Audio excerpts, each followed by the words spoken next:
The moment Sienna Vale watched a hungry child stare at her son's fries, everything she thought she knew about wealth shattered.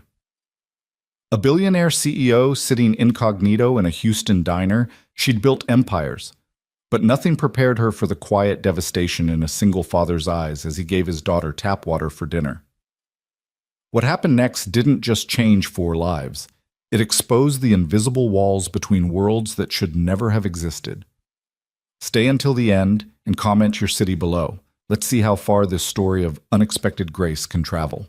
The fluorescent lights of Rosie's diner buzzed with that particular frequency that somehow felt like home. Not the kind of home that appeared in architectural magazines, but the kind that smelled like coffee brewed too strong and pancakes flipped 1,000 times on the same griddle. It was 6:47 p.m. on a Thursday evening in Houston, and the dinner rush had settled into its comfortable rhythm. The clink of silverware against ceramic, the murmur of tired conversations, the occasional burst of laughter from the corner booth where the after-work crowd decompressed. Sienna Vale sat in a cracked vinyl booth near the window, her 5-year-old son Owen bouncing slightly as he organized his French fries into what he called a potato tower of power. She smiled, reaching over to steady his milk before his enthusiastic architectural endeavors sent it toppling. No one in this diner knew who she was.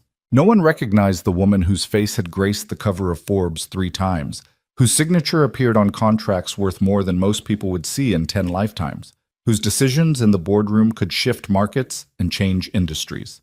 That's exactly how she wanted it. Tonight, she wasn't Sienna Vale, CEO of Valcor Industries. She wasn't the woman who'd started with nothing and built an empire through sheer force of will and 70-hour work weeks. She wasn't the billionaire whose name made investors lean forward and competitors nervous. Tonight, she was just mom, wearing jeans with an actual hole in the knee, a faded University of Houston sweatshirt, and her hair pulled back in a messy ponytail that hadn't seen a stylist's expert hand in weeks. "Mom, watch this one," Owen announced, carefully placing another fry across the top of his edible structure. His dark curls, so much like his father's had been, fell across his forehead as he concentrated with the seriousness only a 5-year-old could bring to French fry engineering. "That's amazing, sweetheart," Sienna said, and she meant it. These moments, simple, ordinary, uncomplicated by the weight of expectation and empire, were the ones she cherished most. In her world of private jets and corner offices, of board meetings and billion-dollar negotiations, an hour in a diner with her son eating burgers that cost $8.99 felt like oxygen. Owen grinned up at her, ketchup somehow already on his chin despite the fries not yet having been dipped. "Can we come here every Thursday, like a tradition?" "I think we can manage that," Sienna replied, reaching over to wipe his face with a napkin. "Every Thursday, just you and me. Deal?" "Deal!" Owen extended his small hand and they shook on it with exaggerated seriousness, the way they always did when making important agreements. The diner door chimed and Sienna glanced up reflexively, a habit from years of always being aware of her surroundings, of potential threats or opportunities, of people who might recognize her and shatter this carefully constructed anonymity. But the man who entered wasn't looking at anyone. His attention was focused entirely on the small girl whose hand he held, and even from across the diner, Sienna could see the weariness etched into his features like words carved into stone. He was tall, probably early 30s, with broad shoulders that suggested he was no stranger to physical labor. His clothes were clean but worn, jeans that had been washed so many times they'd faded to nearly white in places, work boots that had clearly logged serious miles, and a flannel shirt with the sleeves rolled up to reveal forearms marked with the kind of calluses that came from real work. But it was his eyes that caught her attention. Even exhausted, even lined with worry, they held something fierce and protective when they looked down at the little girl beside him. The girl, maybe 6 or 7 years old, had her father's eyes, large and expressive, framed by braids that someone had clearly taken time to make neat and careful. Her pink jacket was slightly too small, the sleeves ending well above her wrists, but it was spotlessly clean. She looked up at her father with complete trust, the kind of absolute faith children have before the world teaches them to doubt. Sienna watched as they slid into a booth 3 down from hers, the worn seats creaking under their weight. The man, she heard the waitress call him Marcus, picked up 2 menus but didn't open them immediately. Instead, he seemed to be bracing himself for something, his jaw tight with tension that had nothing to do with physical strain and everything to do with the numbers he was calculating in his head. "Daddy, can I have the pancakes?"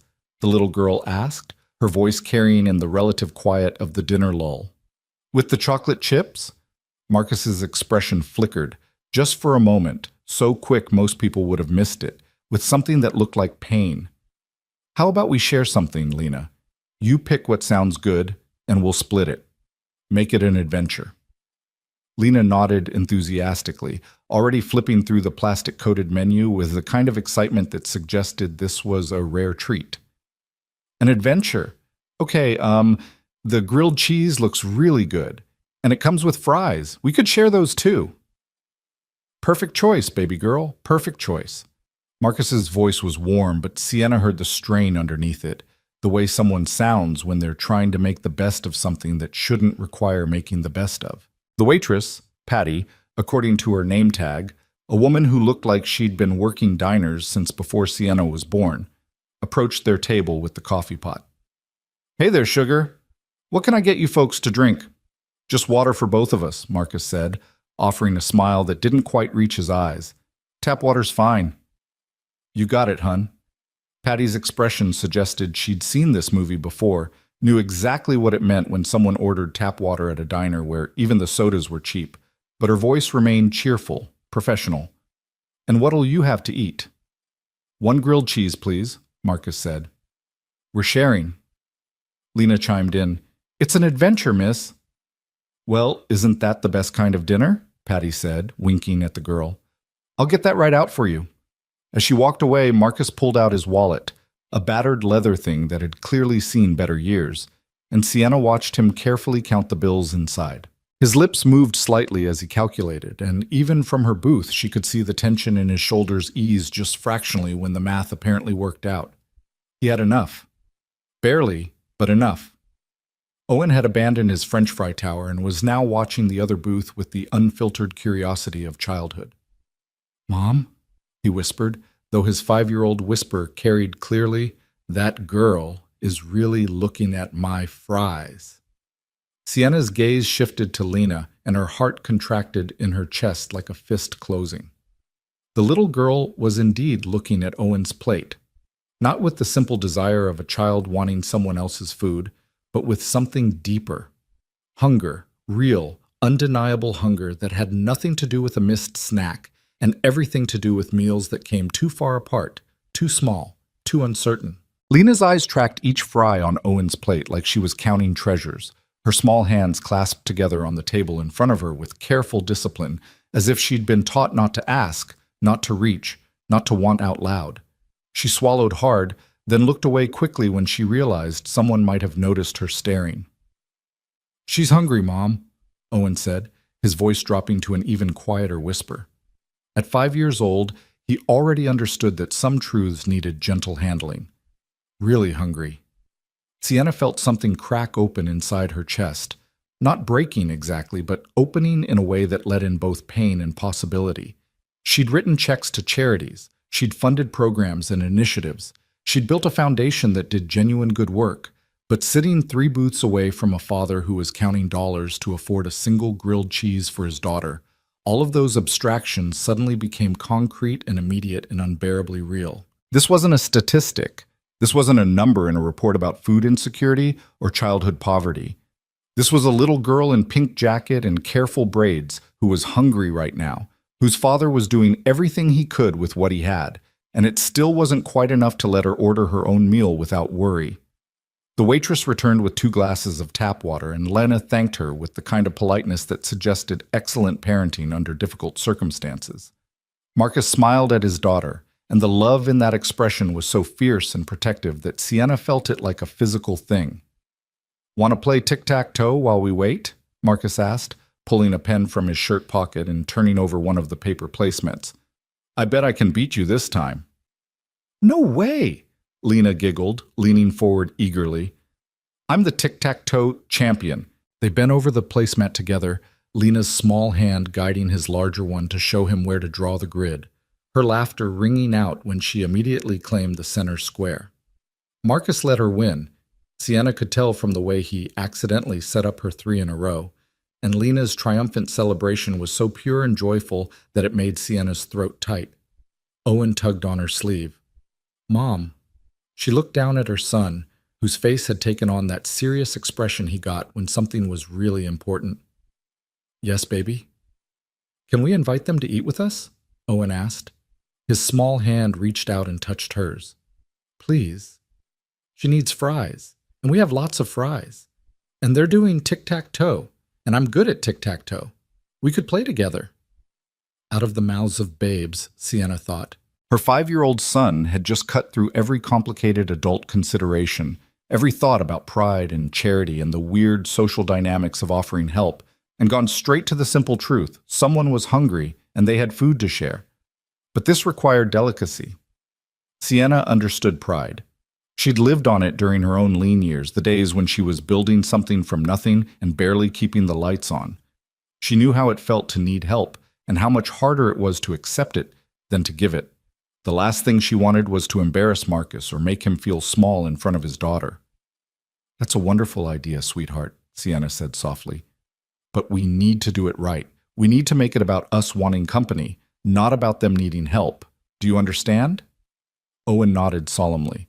"So it's like we're inviting them to be friends?" "Exactly like that." Sienna squeezed his hand. "Come on." They slid out of their booth, Owen clutching his mostly intact French fry tower on a napkin like a precious offering. Sienna's heart was beating faster than it did before major board presentations, and she found herself sending up a silent prayer to whatever gods looked after awkward acts of kindness. "Please let this go well. Please let me get this right." As they approached the booth, Marcus looked up, his expression immediately wary, the automatic defensiveness of someone who'd learned to be suspicious of strangers approaching with intentions unknown. But Lena's face lit up when she saw Owen, her eyes going immediately to the napkin full of fries he was carrying. "Hi," Sienna said, offering what she hoped was a warm, non-threatening smile. "I'm so sorry to interrupt your game. My name is Sienna, and this is my son Owen. He's been watching you two play tic-tac-toe, and he wanted to know if you might like to join us for dinner. We have way too much food. I always overorder, and it would be really nice to have some company." She watched Marcus's face carefully, saw the way his jaw tightened, the pride that flashed across his features, the automatic refusal forming on his lips. She pushed forward before he could speak. "Honestly, it would be doing me a favor," she continued, her voice casual, easy. "Owen needs to work on his social skills. His teacher says he's a little shy with other kids, and I'm terrible at tic-tac-toe. I always lose." She laughed self-deprecatingly. "Maybe you could teach me your secret, Lena? Owen tells me you're the champion." Lena's eyes had gone wide, looking up at her father for permission, but clearly wanting to say yes so badly that her whole body was vibrating with hope. Owen stepped forward, holding out his napkin.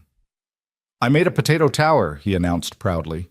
"But it's kind of falling down now, so we should probably eat it. Want to help?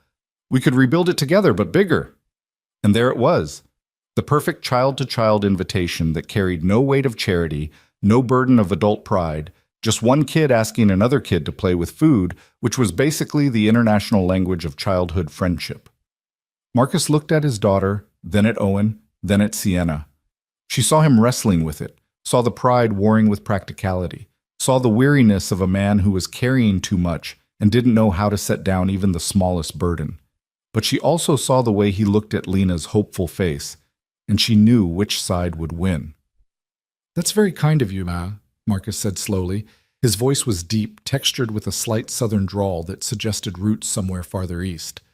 "But we wouldn't want to impose—" "You're not imposing," Sienna said firmly. "You'd be helping. Please. I promise I'm not trying to be anything weird. I just thought it would be nice." She let her voice drop slightly, adding with genuine warmth, "And Owen's right. We really do have too many fries. They'll just go to waste." Lena was looking up at her father with those big, hopeful eyes, and Sienna saw the exact moment when Marcus's resistance crumbled.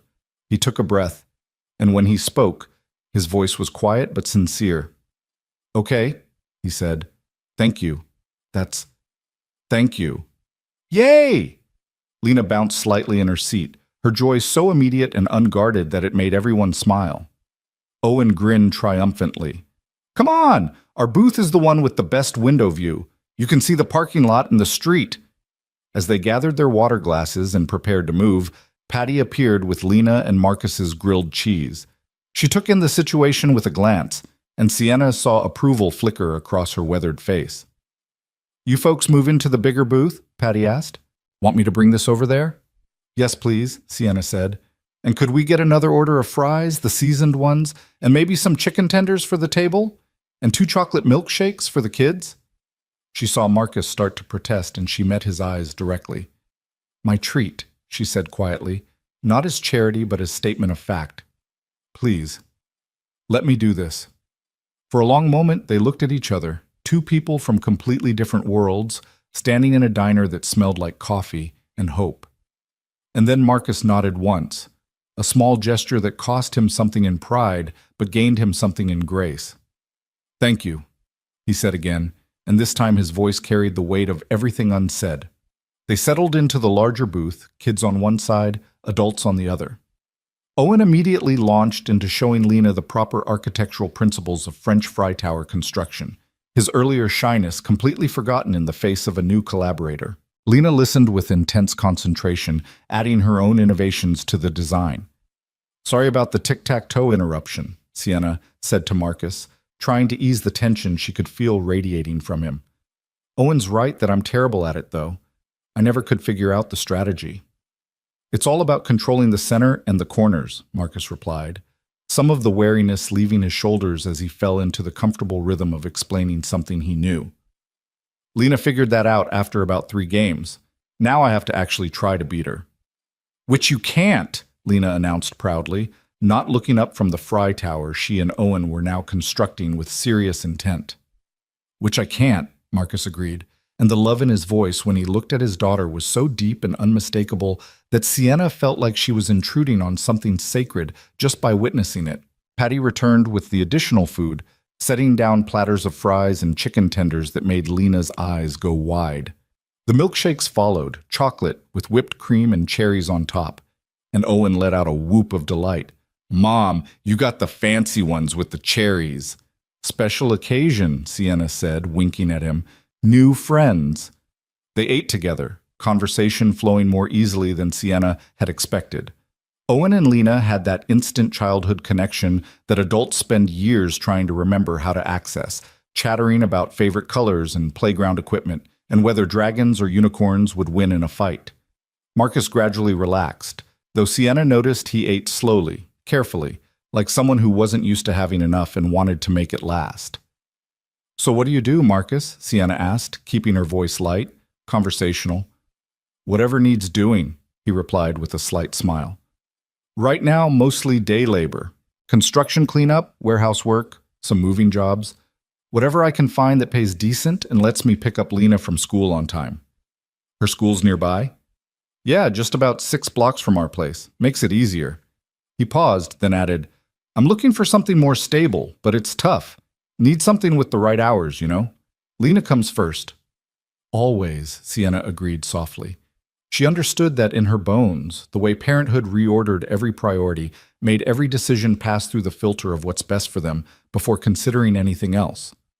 "What about you?" Marcus asked, then seemed to catch himself. "Sorry, that's probably too personal." "No, it's fine," Sienna said quickly. "I work in business development, consulting mostly. It keeps me busy, but I make my own hours, which is nice." All technically true, just leaving out the part where she owned the company and consulting meant steering a multi-billion-dollar corporation. Single mom life is all about the juggle, right? "Right," Marcus agreed, and there was understanding in that single word. Recognition of a shared struggle, even if the specifics were different. They talked about Houston, about the neighborhoods they knew, about the challenges of raising kids in the city.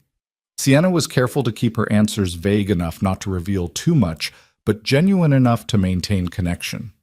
Marcus talked about Lena's love of reading, how they hit the public library every week, how she was ahead of her class in reading level and wanted to be a teacher when she grew up. "A teacher," Lena confirmed when she overheard this, "so I can help other kids learn to read really good." That's wonderful, Sienna said warmly. The world always needs good teachers. Owen had chocolate milkshake on his nose and was explaining his own career aspirations. Either an astronaut or a guy who drives the big trash trucks. When Sienna noticed Lena's eyes starting to droop slightly. The day was catching up with her, the stress of hunger giving way to the comfort of a full stomach and the pleasant exhaustion of new friendship. Marcus noticed too. Getting sleepy, baby girl? No, Lena protested, but her yawn betrayed her. We should probably get going, Marcus said, though Sienna could hear the reluctance in his voice. This had been good, for both of them, for all of them. And endings are always harder when something feels rare and precious. Yeah, we should head out too, Sienna agreed.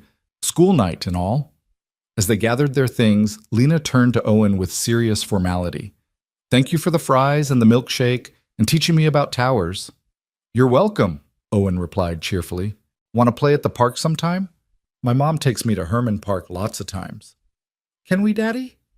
Lena looked up at Marcus with hopeful eyes. We'll see, sweet pea, Marcus said, which Sienna recognized as parent speak for probably not, but I don't want to say no right now. They walked out together into the Houston evening, the air thick with humidity and the smell of the city, exhaust and flowers, and that indefinable scent of too many people living too close together. The parking lot's lights were just starting to flicker on, casting orange pools across the asphalt. Thank you again, Marcus said as they paused near an old Honda Civic that had definitely seen better years. Really, Lena needed that. I appreciate it. It was our pleasure, Sienna said, and meant it. Really. Best Thursday dinner we've had in a long time. Owen was already tugging at her hand, pulling her toward where their own car was parked. A modest Toyota SUV she kept for these excursions. Nothing that would draw attention or suggest wealth beyond comfort. But she paused, something making her reach into her purse. Here, she said, pulling out a business card. One of the generic ones she'd had made, listing only her personal cell number and first name. If you're ever at Herman Park and want to meet up, give me a call. I meant what I said. Owen could use the social practice, and I think he and Lena would be good friends. Marcus took the card carefully, looking at it like it might be a trick or a trap. But then he met her eyes, and whatever he saw there seemed to reassure him. Yeah, he said quietly. Yeah, I'd like that. They said their goodbyes, Lena and Owen waving enthusiastically at each other as they walked to their respective cars. And Sienna strapped Owen into his booster seat, her hands moving through the familiar motions while her mind was still back in that booth, watching a little girl count French fries like treasures. That was good, right, Mom? Owen asked as she slid into the driver's seat. We made new friends? Yes, baby, Sienna replied, her voice slightly rough. That was very good. I'm proud of you for noticing that Lena was hungry and wanting to help. It's not fair, Owen said with the blunt honesty of childhood. That she doesn't get to eat whenever she wants. We always have food. Why doesn't she? And there it was. The question that had launched 1,000 philosophical and economic debates, that had driven Sienna to build her foundation, that kept her awake some nights staring at ceilings and wondering if all her wealth and power actually meant anything if children 3 miles from her penthouse were going to bed hungry. Life isn't always fair, sweetheart, Sienna said carefully, pulling out of the parking lot and heading toward their actual home. The penthouse in the luxury high-rise that Owen thought they visited for work sometimes but actually lived in. Some people have more than they need, and some people don't have enough. It's complicated. Then we should uncomplicate it, Owen announced with 5-year-old certainty. We should make sure everyone has fries. Sienna laughed despite the tightness in her chest. You know what? You're absolutely right. We should. As they drove through Houston's evening traffic, Sienna found herself thinking about Marcus's tired eyes and careful pride, about Lena's careful braids and too small jacket, about the way a simple dinner at a diner had somehow felt more meaningful than any business deal she'd closed in years. She thought about the card she'd given Marcus, wondering if he'd call, hoping he would, but understanding if pride kept him from it. She thought about Owen's simple conviction that problems should be solved, that hungry kids should be fed, that fairness was something you created rather than something you accepted. And she thought about the invisible walls that divided their city into different worlds, walls that kept a billionaire CEO and a day laborer from ever crossing paths under normal circumstances, walls that made chance encounters at diners feel like providence rather than possibility. In the rearview mirror, she could see Owen already dozing off, his head tilted against the car seat, chocolate milkshake mustache still faintly visible on his upper lip. She smiled, her heart full and breaking at the same time. "Every Thursday," she whispered to herself, making a promise. "Every Thursday, we remember what matters." Behind them, the diner's neon sign glowed against the darkening sky. Rosie's Diner. Good food, good people. And for the first time in longer than she could remember, Sienna Vale felt like the second part of that promise was just as important as the first. The evening traffic swallowed their car, and the city moved on in its endless rhythm, unaware that something small but significant had shifted in the space between one dinner and the next, in the gap between one family's abundance and another's need, in the moment when a 5-year-old boy looked at a hungry girl and decided that friendship mattered more than distance. Somewhere across town, in a small apartment that Marcus and Lena called home, a little girl would fall asleep with a full stomach for the first time in days, dreaming of French fry towers and new friends and the possibility that maybe, sometimes, good things happen just because they should. And in a penthouse 40 stories above the city, a billionaire would lie awake long into the night, thinking about tap water and shared grilled cheese sandwiches and the look in a tired father's eyes when he counted dollars and hoped they'd be enough. 2 families, 1 meal, and the beginning of something that neither could have predicted but both desperately needed, a connection that would challenge everything they thought they knew about their place in the world, about the distance between different lives, about the possibility of bridges being built across chasms that seemed uncrossable. But that was still to come. Tonight was just the first step, the moment when kindness sat down at a diner table and invited strangers to become something more. The card sat on Marcus's kitchen counter for 3 days, propped against the coffee maker where he'd see it every morning, a small rectangle of cream-colored paper that somehow felt heavier than it should. Sienna's first name and a phone number, nothing else. No last name, no business title, no address. Just an invitation wrapped in 10 digits and a possibility he wasn't sure he had the right to claim. Thursday became Friday, became Saturday, and each morning Marcus would pick up the card, turn it over in his calloused hands, and set it back down without dialing. Pride was a strange thing. It kept your back straight when the world tried to bend you, but it also built walls around the very help you needed most. He'd spent 6 years raising Lena alone. 6 years proving he didn't need charity or pity or anyone's handouts, and the thought of calling a woman he'd met once to ask if they could meet at a park felt too much like admitting defeat. But Lena had other ideas. "Daddy, when are we going to see Owen again?" she asked on Saturday morning, sitting at their small kitchen table with a bowl of off-brand cereal that Marcus had watered down slightly to make the milk last longer. "You said we'd see." "I said we'd see, baby girl, not that we would," Marcus replied carefully, scrambling eggs in their one good pan. "That means maybe." "But I want to." Lena's lower lip jutted out in that way that always made Marcus's resolve crumble. "Owen's my friend now, and Miss Sienna was so nice. She didn't even get mad when I accidentally kicked her under the table." Marcus smiled despite himself. "You did not kick her." "Did too, when I was swinging my feet, and she just smiled and said it was okay." Lena took another spoonful of cereal, then added with the devastating logic of a 7-year-old, "Friends see each other, Daddy. That's what makes them friends." The card seemed to pulse on the counter, calling to him. Marcus divided the eggs between 2 plates, most for Lena, a smaller portion for himself, and sat down across from his daughter. She was wearing her favorite shirt, the purple one with the unicorn that was starting to fade from too many washings, and her hair was already coming loose from the braids he'd spent 20 minutes perfecting that morning. She looked happy, content, full for once, without that hollow look around her eyes that appeared when the groceries ran low at the end of the month. "Tell you what," Marcus said, making a decision that felt both terrifying and necessary. "How about we go to the park this afternoon? And maybe, if Miss Sienna and Owen are there, we'll say hello." Lena's face transformed like sunrise, pure joy breaking across her features. Really? Really, really? Really, really. But no promises, okay? They might not be there. They'll be there, Lena said with absolute certainty. I just know it. Marcus wished he had his daughter's faith. At 28 years old, he'd learned that the world rarely arranged itself according to hope and wishes. But watching Lena bounce in her seat with excitement, he couldn't bring himself to dampen her spirits with his own cynicism. He waited until Lena was absorbed in coloring at the table before he picked up the card again, his thumb rubbing across the embossed numbers. The phone felt heavy in his other hand. This was stupid. This was presumptuous. This was exactly the kind of thing that never worked out the way you wanted it to. Rich people, and Sienna had to have money, even if she dressed it down, didn't actually want to be friends with guys like him. That dinner had been kindness, not an invitation to ongoing connection. But then he remembered Owen's unguarded enthusiasm, the way the boy had shared his French fries without hesitation or judgment.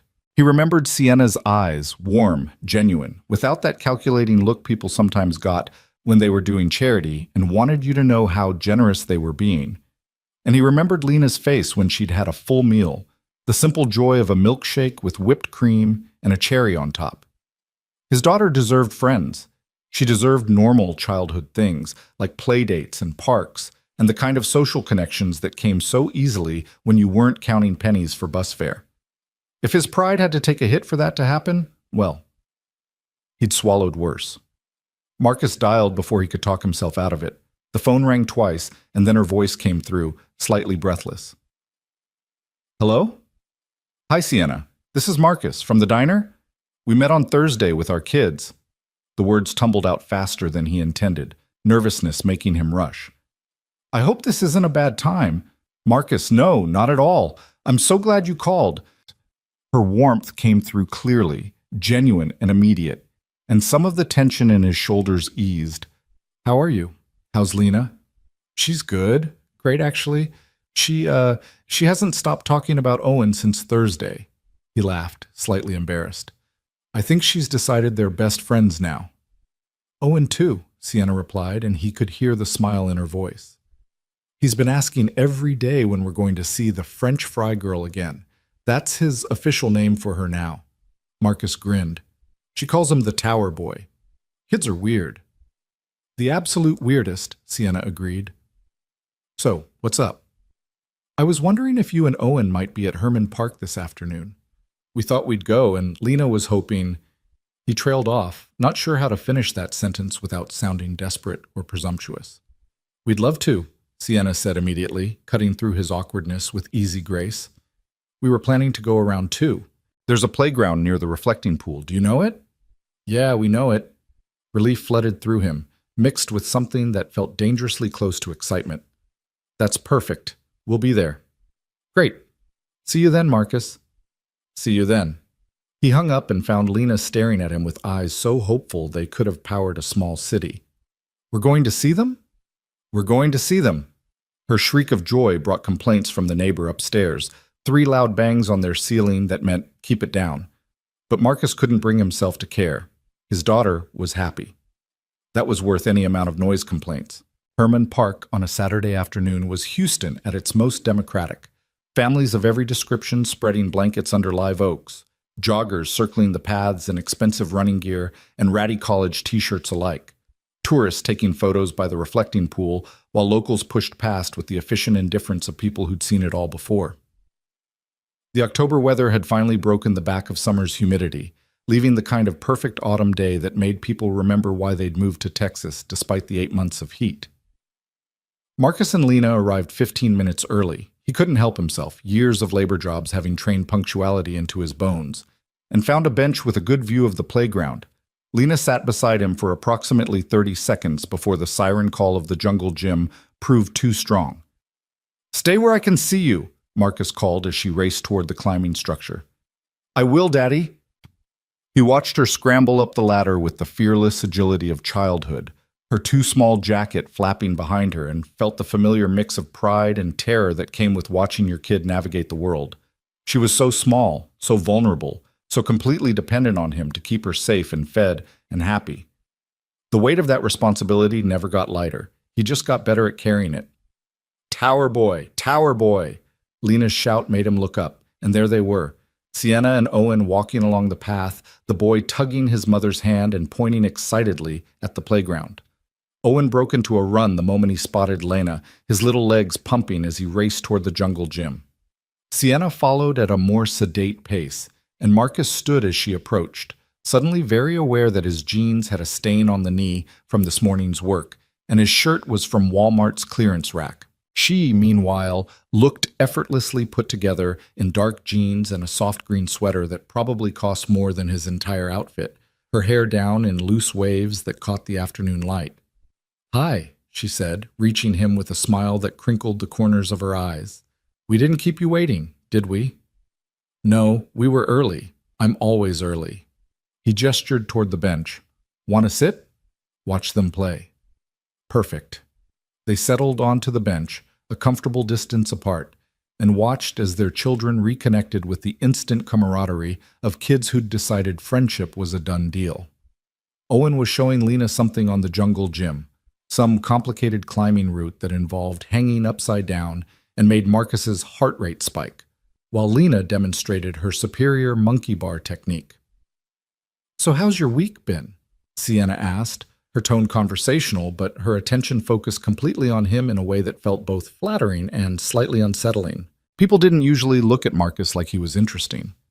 "Long," he admitted. "Had a good run of work, though. Been doing cleanup at a construction site in Midtown. 3 12-hour days, which is brutal, but the pay's decent." "That's exhausting." "It's what needs doing." He shrugged, uncomfortable with anything that sounded like complaint. "Better than sitting around, and it meant I could take Lena to the library yesterday afternoon, which is her favorite thing." "Owen loves the library too," Sienna said. "What does Lena like to read?" "Everything, but especially the Magic Treehouse books. We're on number 20-something. I lose track." Marcus smiled, pride creeping into his voice despite himself. "Her teacher says she's reading at a 4th grade level. 3rd grader reading 4th grade books." "That's impressive." "She's smart. Smarter than I was at that age, that's for sure." He paused, then added, "Her mom would be proud." It slipped out before he could stop it, a reference to the ghost that still haunted the edges of their lives. Sienna's expression shifted slightly, gentle understanding replacing casual interest. "Would be?" she asked softly. "Cancer, 3 years ago." The words were easier now, worn smooth by repetition, but they still carried weight. "Ovarian. By the time they caught it, it was stage 4. She fought hard, but..." He shrugged, the gesture encompassing everything words couldn't. "Lena was 4, barely remembers her." "I'm so sorry, Marcus." "Yeah, me too." He watched Lena swing across the monkey bars, so alive and vibrant and here. "But we're managing. We're okay." "What about Owen's father?" Marcus asked, turning the conversation away from his own grief. "If you don't mind me asking." Sienna's laugh was short and slightly bitter. "I don't mind. He decided fatherhood wasn't for him about 6 months after Owen was born. Signed away his rights, pays nothing, has no contact. His loss." "Definitely his loss," Marcus agreed, watching Owen help Lena climb to the top of the slide. "Kid seems great." "He is. He's my whole world." Sienna's voice carried the same fierce protectiveness Marcus felt when he looked at Lena. "Single parenting is hard, but I wouldn't trade it, even on the days when I want to hide in the bathroom with a bottle of wine." Marcus laughed. "I feel that, though for me it's cheap beer in the kitchen after she goes to bed." They fell into comfortable conversation, the kind that happens when two people realize they speak the same language, not English or Spanish or any verbal tongue, but the deeper dialect of solo parenthood, of sacrifice and fierce love and doing whatever it takes. They talked about bedtime battles and picky eating, about the weird things kids say and the impossible questions they ask, about the guilt that came with never quite feeling like you were doing enough. "Last week," Sienna confided, "Owen asked me why we don't have a dad at our house like his friend Josh does, and I didn't know what to say that wouldn't make him feel like something was missing." "What did you tell him?" "That families come in all different shapes, that we have each other, and that's enough." She smiled ruefully. Not sure he bought it, but he seemed satisfied for now. "Lena asks about her mom sometimes," Marcus said quietly. Wants to know what she was like, what she would think about things. I tell her stories, show her pictures, but I worry she's going to forget, or worse, that she already has. She won't forget. Not really. Sienna's hand moved slightly, like she was going to reach for his, but thought better of it. Maybe not the details, but the love. That stays. That shapes who they become. They watched the kids in silence for a moment. Owen and Lena now engaged in some elaborate imaginary game involving the jungle gym being a spaceship and the wood chips being lava. Their laughter carried across the playground, pure and uncomplicated. "Can I ask you something?" Marcus said, the question emerging before he'd fully thought it through. "Sure. Why'd you really invite us to sit with you? At the diner?" He turned to look at her directly. "And I'm not trying to be rude or ungrateful, I guess I'm trying to understand. People don't usually go out of their way, you know?" Sienna was quiet for a moment, her gaze distant. When she spoke, her voice was thoughtful. "Owen noticed Lena was hungry, and he asked if we could invite you to share our food, and I thought about saying no, about all the complicated adult reasons why that might be awkward or inappropriate, but then I realized those were my hang-ups, not his. He just saw someone who needed something and wanted to help." She looked at Marcus now, her eyes serious. "I want him to keep that instinct to notice and care and act, because it's so easy to stop seeing people, you know, to let them become invisible, and I never want my son to think that's okay." Marcus felt something shift in his chest, a recognition of someone who actually meant what they said, who wasn't performing kindness for an audience, but living it because it mattered. "That's a good answer." "It's the true answer," Sienna replied. "Plus, you seemed like good people, and Lena's wonderful. Anyone can see that." "She is," Marcus agreed, his voice thick. "She's the best thing I ever did." "Owen, too. Only thing I've ever done that feels like it really matters." They sat with that shared understanding, two parents who'd learned that everything else, careers, ambitions, money, status, was just background noise compared to the small humans who called them mom and dad.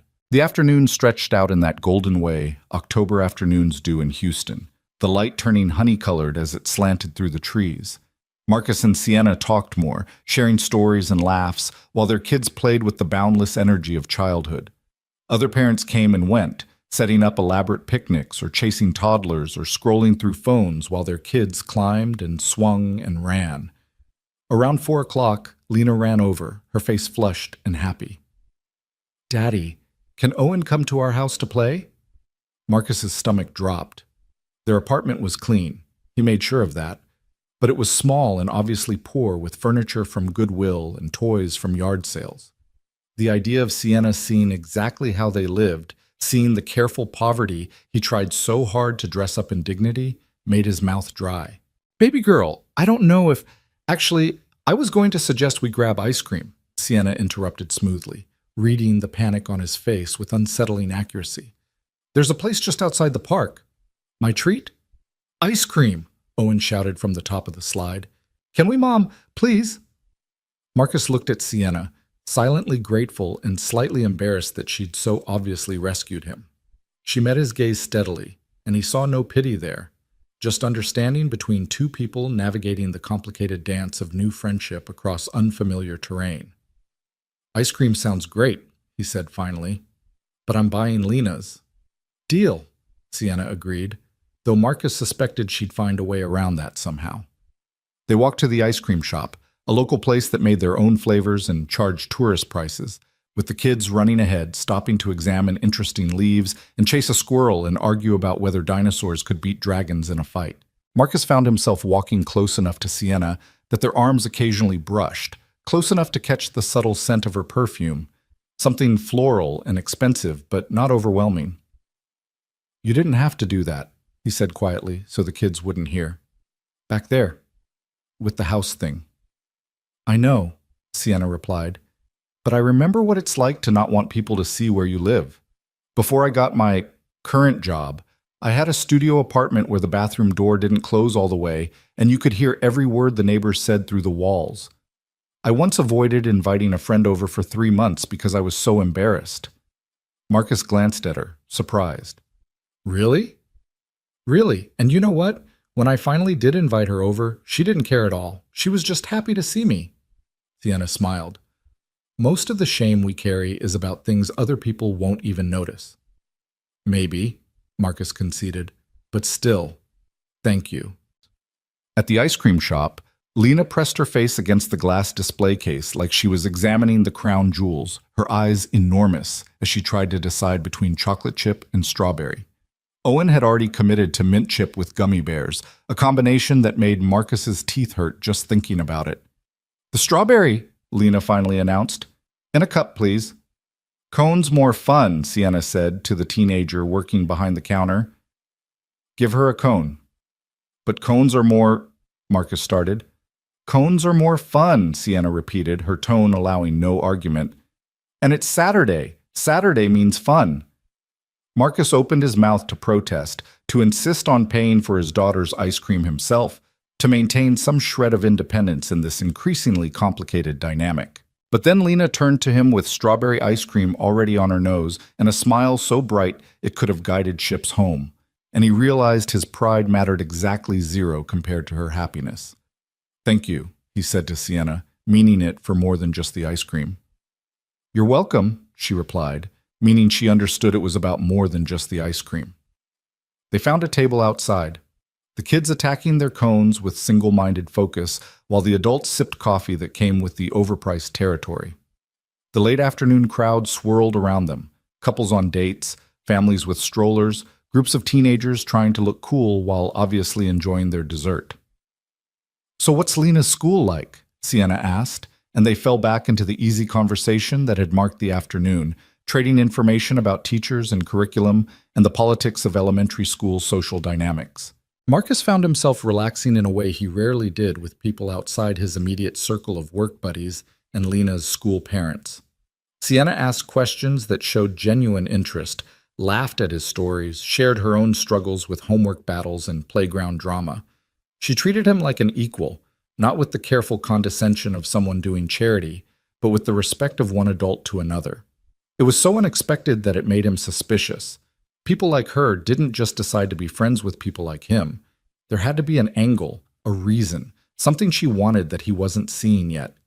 But as the afternoon stretched into evening and the kids moved from ice cream to the small playground adjacent to the shop, Marcus couldn't figure out what it was. She seemed genuinely happy to be here, content to spend her Saturday with a broke day laborer and his daughter. "I should probably get Lena home," Marcus said eventually, watching his daughter unsuccessfully try to teach Owen how to pump his legs on the swing. "It's almost dinner time." "Same," Sienna agreed, though neither of them moved immediately. "This was really nice. We should do it again." "Yeah?" Marcus couldn't keep the surprise out of his voice. "Yeah. Owen had a blast, and honestly, so did I."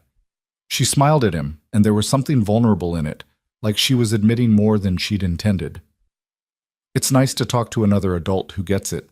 Most of my—" She hesitated, seeming to choose her words carefully. "Most of the people I know don't really understand the single parent thing." "Well, you've got an open invitation to commiserate any time," Marcus said, surprising himself with his own boldness. "We're pretty much always around, not like we have busy social calendars to maintain." Sienna laughed. "Same, actually. My social life consists of work calls and bedtime stories." They gathered their kids who protested, leaving with the passionate fury of children whose perfect day was being interrupted. Promises of next time and soon mollified them somewhat, though Lena made Marcus Pinky swear they'd see Owen again before the next century. As they walked back through the park toward the parking area, Owen grabbed Sienna's hand and Lena grabbed Marcus's, and somehow the four of them ended up holding hands in a chain, the kids in the middle, swinging between the adults and laughing as they walked. It felt so natural, so right, that Marcus almost didn't notice when they reached the lot and had to break apart. "Text me," Sienna said as they reached her car, a nice but not extravagant SUV that probably cost more than Marcus had made in the last year, but wasn't flashy about it. "You want my number?" Marcus pulled out his phone, an older model with a cracked screen that suddenly seemed even more battered next to hers. "Of course I do. How else am I going to send you pictures of the Tower Empire Owens building in our living room?" They exchanged numbers, fingers fumbling slightly with the unfamiliar intimacy of the gesture. Friends exchanged numbers all the time, Marcus reminded himself. This was normal. This was fine. This didn't mean anything except that they'd met up again sometime.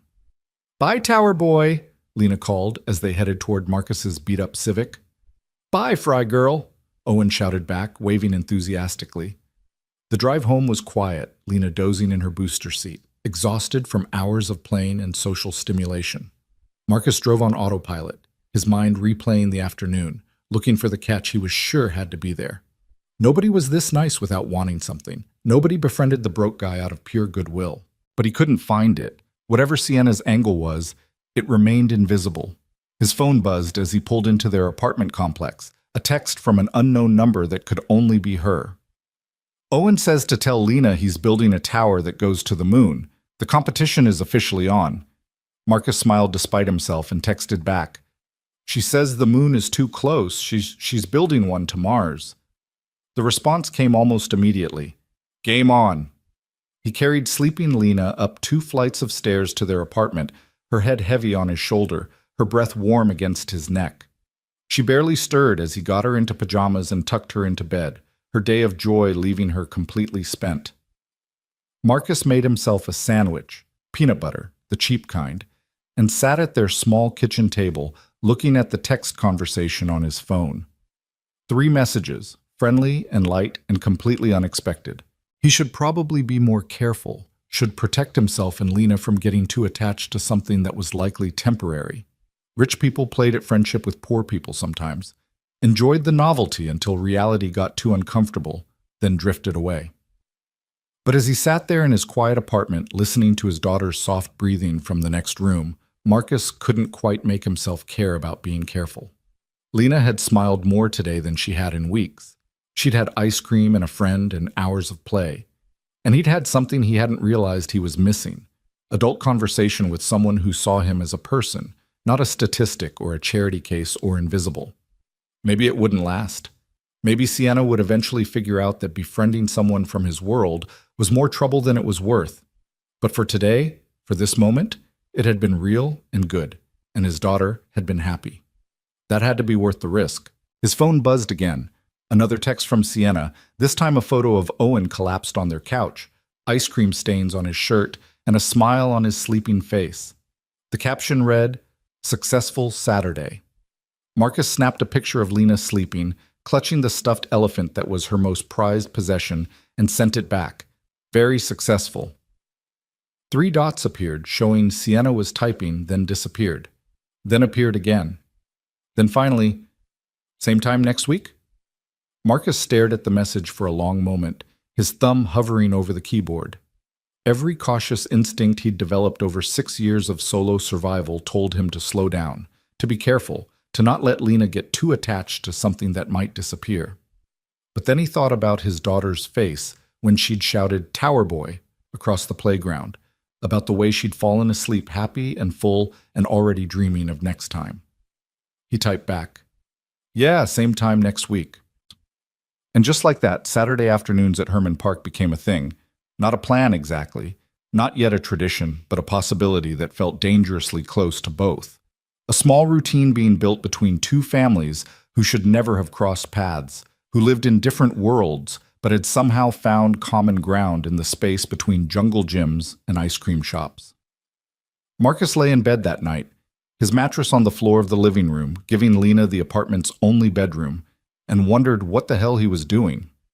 Getting close to someone who would eventually see how little he had and drift away? Setting Lena up for disappointment when reality reasserted itself and reminded them where they belonged? But sleep came anyway, and with it dreams of a little girl laughing on a swing and a woman with kind eyes who treated him like he mattered. And for once, Marcus didn't wake up at 3 a.m. worrying about money or the future, or all the ways he was failing. For once, he just slept, his phone on the floor beside him showing a text thread that proved sometimes, against all odds and logic, good things happen just because they should. Saturday afternoons became the rhythm their lives moved to, a steady beat that gave shape to weeks that had previously blurred together in an exhausting cycle of work and survival. 3 weeks passed, then 4, then 6, and what had started as a tentative maybe friendship solidified into something that felt permanent enough to build plans around. Lena started marking the calendar with hand-drawn hearts on Saturdays, counting down the days until she could see Owen again. Marcus found himself checking his phone more often than he'd like to admit, reading and rereading Sienna's texts about playground politics and kindergarten drama. They fell into an easy pattern. The park first, letting the kids burn energy while the adults sat on their bench and talked about everything and nothing. Then ice cream, or sometimes just a walk around the reflecting pool, the four of them moving through Herman Park like a unit that had always existed. Sienna never pushed for more, never suggested meeting anywhere that would require Marcus to spend money he didn't have or reveal the full extent of how tightly he was stretching every dollar. She seemed to understand instinctively where the boundaries were and respected them without making Marcus feel like he was the one setting limits. But understanding boundaries and crossing them were two different things, and the crossing happened on a Tuesday afternoon in late November when Marcus least expected it. He'd picked up a 3-day job cleaning a luxury condo building in downtown Houston, the kind of place where the lobby had marble floors and a doorman who looked at workers like they were vaguely distasteful but necessary elements of maintaining civilization. The pay was good, better than good actually, and Marcus had jumped at it despite the 12-hour shifts. 3 days of this and he could pay rent early, maybe even get Lena that winter coat she needed, the one that actually fit instead of the too small hand-me-down she'd been making do with. The work was mindless in the way physical labor often was, giving his body something to do while his mind wandered. He thought about Lena's upcoming parent-teacher conference, about the weird noise his car was making that he couldn't afford to fix, about Saturday and whether they should try the playground on the south side of the park for variety. He thought about Sienna's laugh, the way she tilted her head when she was really listening, the comfortable silences that had started appearing between them that didn't need filling with words. He was on his knees in the lobby, scrubbing at a particularly stubborn stain on the marble, when he heard her voice. "No, that's not going to work. The Henderson contract requires delivery by the 15th, and if we can't guarantee that timeline, we need to renegotiate the terms before they involve lawyers. I don't care if it's inconvenient. Make it happen." Marcus's head snapped up so fast he almost dropped his scrub brush. There, striding across the lobby with the kind of confidence that parted crowds, was Sienna. But not the Sienna he knew, not the woman in jeans and casual sweaters who sat on park benches and got ice cream stains on her sleeves from helping kids. This was someone else entirely. She wore a charcoal suit that probably cost more than his car, the kind of perfect tailoring that screamed money and power. Her hair was pulled back in a sleek style that made her look 10 years older and infinitely more intimidating. She moved like she owned the building, which Marcus realized with dawning horror she might actually do, surrounded by 3 people in equally expensive suits who were practically jogging to keep up with her long-legged stride. "I need the updated projections by 5, she was saying to a man with silver hair and an iPad clutched like a lifeline. "And tell Davidson if he misses another deadline, he's done. I don't care if he's been with the company for 20 years. Excellence isn't negotiable." They swept past Marcus without a single glance, deep in conversation about millions of dollars and corporate strategies that might as well have been in a foreign language. He was kneeling on the floor 3 feet from where she passed, scrubbing brush in hand, wearing the company polo that identified him as exactly what he was: the help, invisible and irrelevant to the real business of the building. The elevator doors closed behind her entourage, and Marcus sat back on his heels, his heart pounding like he'd just run a marathon. The marble floor was suddenly the most interesting thing in the world because he couldn't bring himself to look up, couldn't bear to see if anyone had noticed his reaction, couldn't process what he'd just witnessed. She hadn't seen him. Thank God she hadn't seen him. But that almost made it worse. The casual invisibility, the way she'd walked past without even registering his existence. Not because she was cruel, but because people like her didn't see people like him. They existed in different orbits, different universes, and the fact that they intersected at all was some kind of cosmic joke. "Hey man, you okay?" One of his coworkers, Tommy, a guy in his 50s who'd been doing this work longer than Marcus had been alive, paused with his mop. "You look like you've seen a ghost." "Yeah, I'm fine," Marcus managed, though his voice sounded strange even to his own ears. "Just zoned out for a second." "This place will do that to you," Tommy agreed, going back to his mopping. "Rich people everywhere, acting like we're furniture. Gets old." Marcus nodded mechanically and returned to scrubbing, but his hands were shaking. The stain he'd been working on suddenly seemed impossibly important, something he could control and understand, unlike the mess his head was becoming. She was rich. Not comfortable, not doing well rich. Actually, seriously, owns buildings and has assistants rich. The kind of rich that Marcus couldn't even properly conceptualize because it existed so far outside his experience. And she'd been playing at, what? Friendship? Some kind of social experiment to see how the other half lived? He thought about all their conversations, suddenly hearing them differently. When she'd talked about her job in business development, she'd actually meant she ran something huge enough to have Henderson contracts and people named Davidson who could be fired after 20 years. When she'd casually bought ice cream and waved away his offers to pay, it hadn't been simple generosity. It had been someone for whom the cost was so meaningless she probably didn't even track it. The worst part was the memory of himself sitting on that park bench, talking about his day labor jobs and library visits like they were equivalent experiences. Him, explaining budget grocery shopping to a woman who probably spent more on her suit than he made in 6 months. The embarrassment of it crashed over him in waves, each one worse than the last. Marcus finished his shift on autopilot, his body going through the motions while his mind spun in increasingly painful circles. He couldn't go back to the park on Saturday. He couldn't sit next to her on that bench knowing what he knew now. Couldn't pretend they were just two single parents with something in common. They had nothing in common. They never had. He'd just been too blind to see it. The drive home was a blur. Lena was at after-school care until 6, one of the few blessings of his current schedule, which gave him time to sit in his apartment and stare at the walls and try to figure out what the hell he was supposed to do now. His phone buzzed. A text from Sienna. Owen's teacher says they're doing a project on friendship this week. He told the whole class his best friend is the girl with the braids who's really good at climbing. Pretty sure he means Lena. Marcus stared at the message, his thumb hovering over the keyboard. He should respond. He always responded. They texted most days now. Nothing heavy, just quick updates and funny kid stories and the occasional meme that made them both laugh. But his fingers wouldn't move. Couldn't type anything that wouldn't sound wrong or bitter or hurt. 3 dots appeared, showing she was typing again. Everything okay? You're usually faster at the emoji reactions than this. He forced himself to type back. Yeah, sorry, long day at work. Talk later? Of course, get some rest. Marcus set his phone face down on the counter and put his head in his hands. He was being stupid. So what if Sienna had money? That didn't change the fact that Owen and Lena were genuinely friends, that the kids loved their Saturday afternoons together. His pride was hurt, sure, but that was his problem, not theirs. He should be able to put it aside for Lena's sake.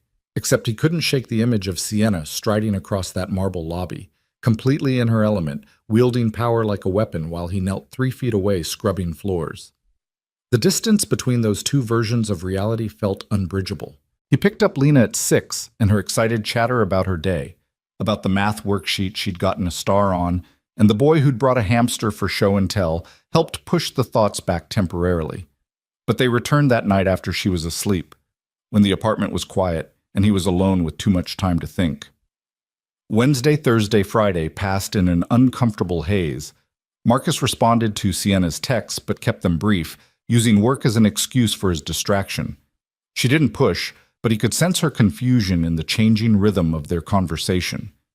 They'd developed a rapport, a back and forth that flowed easily, and now it was stilted and strange. Saturday morning arrived with Lena bouncing on his mattress at 7 a.m., already dressed and ready for the park, despite them not needing to leave for 6 more hours. "Daddy, wake up! It's Saturday! Owen Day!" Marcus groaned and pulled a pillow over his face. "Baby girl, it's too early. Go watch cartoons." "But I'm excited." She tugged at his arm with surprisingly strong 7-year-old persistence. "Can we bring the frisbee today? Owen said he wants to learn to throw it." The frisbee. Right, because he'd mentioned in passing that he had one, and Owen had immediately demanded to try it next time, and Marcus had promised without thinking about whether there would be a next time. He should cancel. He should text Sienna right now and make up some excuse. He was sick. Lena was sick. Something came up, anything to avoid sitting on that bench pretending everything was normal when his entire understanding of their friendship had been revealed as a delusion. But then Lena scrambled off the mattress and ran to get her shoes, the cheap sneakers from Payless that were already getting too small, and started practicing her frisbee throwing motion with an imaginary disc. Her joy was so pure and uncomplicated, so utterly untouched by adult baggage about class and money and who belonged where. Marcus dragged himself out of bed. He'd go to the park. He'd let the kids play. And then he'd figure out how to gracefully extract himself and Lena from a situation that had been doomed from the start. Hermann Park looked exactly the same as it had every other Saturday, which felt wrong somehow. It should have changed to reflect Marcus's internal landscape, darker, more complicated, less welcoming. But the live oaks still spread their branches in patient benediction, the reflecting pool still caught the sky and multiplied it, and their bench sat empty and waiting near the playground. Sienna and Owen were already there when they arrived, Owen spotting Lena immediately and racing over with the kind of full-body enthusiasm that nearly knocked her over. "Fry girl, guess what? I lost a tooth." He opened his mouth to display the gap. "See? The tooth fairy brought me $5 whole. Wow." Lena peered at the gap with appropriate admiration. "Does it hurt?" "Not anymore.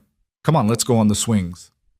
They took off together, and Marcus was left standing 10 feet from the bench where Sienna sat, watching him with an expression he couldn't quite read. She looked like herself today, jeans, a soft blue sweater, hair in a ponytail, but now Marcus couldn't unsee the other version, the real version, the woman in the expensive suit making million-dollar decisions. "Hi," she said, patting the bench beside her. "You okay? You seemed off this week." "Yeah, fine. Just work stuff." He sat down, maintaining more distance than usual, the gap between them suddenly feeling both too wide and not wide enough. "Want to talk about it?" "Not really." Sienna was quiet for a moment, and Marcus could feel her studying him, trying to figure out what had changed. He kept his eyes on the kids, watching Lena push Owen on the swing with fierce determination. "Did I do something wrong?" Sienna asked finally, her voice careful. "No." The word came out too sharp, and he tried to soften it.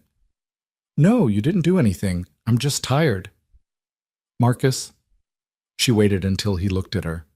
"We've been doing this for weeks now. I'd like to think we're friends. And friends are honest with each other." The word friends made something twist in his chest. "Are we, though? Are we what? Friends?" He couldn't keep the bitterness out entirely. "Or is this some kind of project for you? Some way to feel good about yourself by helping out the poor guy and his kid?" Sienna's face went very still. "What are you talking about?" "I saw you," Marcus said, the words tumbling out now that he'd started. "Tuesday, at the condo building on Travis. You walked right past me." Understanding flashed across her features, followed immediately by something that looked like dismay. "Oh God, you were working there, scrubbing your lobby floor while you gave orders about Henderson contracts and firing people who've been around for 20 years. He laughed, but it sounded hollow. "Nice suit, by the way, really intimidating." "Marcus, you should have told me." He stood up, needing to move, needing space. "You should have been honest about who you are." Sienna stood too, her hands clenched at her sides. "I did tell you. I told you I work in business development. That's not the same as saying you're rich enough to own buildings and have people running around after you like you're royalty." The anger was fully present now, burning away the embarrassment. "I've been sitting here for weeks telling you about my day labor jobs and stretching groceries, and you've been, what, getting entertainment from how the poor people live?" "That's not fair," Sienna said, her voice rising slightly. "That's not what this is." "Then what is it?" Marcus demanded. "Because from where I'm standing, it looks like you've been playing dress down to see how the other half lives, and I'm the idiot who didn't realize I was part of the experiment." "You're not an experiment, you're my friend." Her eyes were bright now, angry or hurt or both. "Owen's friend. Our kids are genuinely friends, and I thought we were building something real here. How can it be real when you weren't honest?" "I was honest about the things that matter." Sienna's voice cracked slightly. "I told you about being a single mom, about struggling with Owen's questions, about all the hard parts of trying to do this alone. That's all true. That's all real. Except the part where you struggle with money, which is kind of a big piece of single parenting." "I didn't say I struggled with money. You assumed that." Marcus stared at her.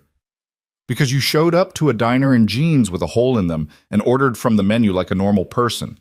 You let me think we were the same. We are the same. Sienna stepped closer, her face flushed. In the ways that actually matter. We're both parents trying our best, both dealing with the same fears and hopes for our kids. The money is it's just money. Just money? Marcus laughed again, the sound bitter. Yeah, spoken like someone who has it. You have no idea what it's like to count every dollar, to worry about whether you can afford your kid's field trip, to feel like a failure because you can't buy them new shoes when they need them. You're right. I don't know that, Sienna said quietly, but I know what it's like to be alone. I know what it's like to worry you're screwing up your kid. I know what it's like to need a friend and not know how to ask for one without it getting weird and complicated. Well, mission accomplished on the weird and complicated part.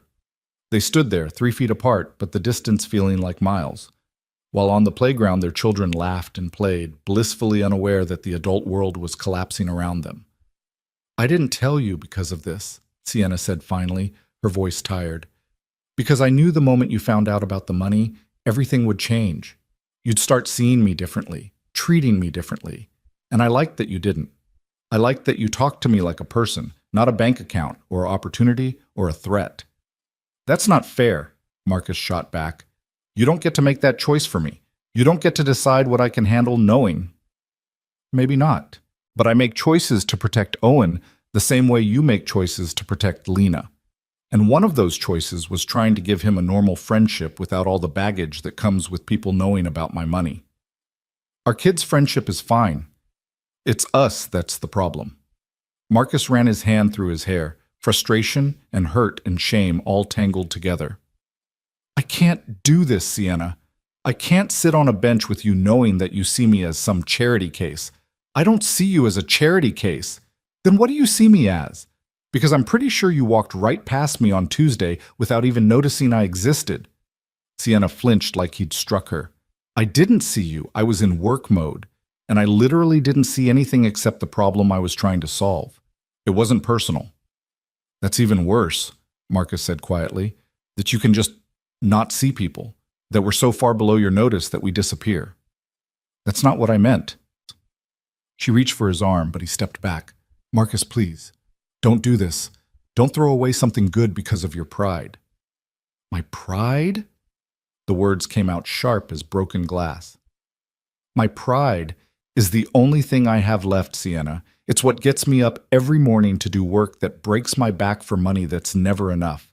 It's what keeps me going when I'm scared I'm failing Lena. So yeah, my pride matters, and it's telling me that this, he gestured between them, was a mistake from the start. Tears were sliding down Sienna's face now, and some part of Marcus hated himself for putting them there. But he couldn't stop, couldn't take back the words, couldn't bridge a gap that had always existed but only now become visible. I thought you were different, he continued, quieter now. I thought maybe we could be friends despite everything, but you're not different. You're just better at hiding what you are. And what am I? Sienna's voice was barely a whisper. Someone from a world I don't belong in. Someone who'll eventually realize that slumming it with the working class isn't as fun as it seemed. He turned toward the playground where Lena and Owen were building something elaborate in the sandbox. I should go. The kids are happy, Sienna said desperately. Look at them, Marcus. Look at how happy they are together. Are you really going to take that away because you're embarrassed? It was the exact right argument to stop him, and she knew it. Marcus watched his daughter laugh at something Owen said, watched the easy camaraderie between them, and felt his resolve waver. I don't know, he admitted. I need to think. Okay. Sienna wiped her face with the back of her hand. Okay, think. But don't just disappear. Don't make this decision without at least talking to me first. Marcus nodded, though he wasn't sure he meant it. He called to Lena that it was time to go, and her protest was immediate and loud. But Daddy, we just got here. We haven't even played zombie tag yet. We need to run some errands, baby girl. But now, Lena. The tone of his voice, hard and final, made her face crumple. She said a hasty goodbye to Owen, confusion and hurt written across her features, and trudged to Marcus's side. Owen looked equally baffled, turning to his mother for an explanation she clearly couldn't give.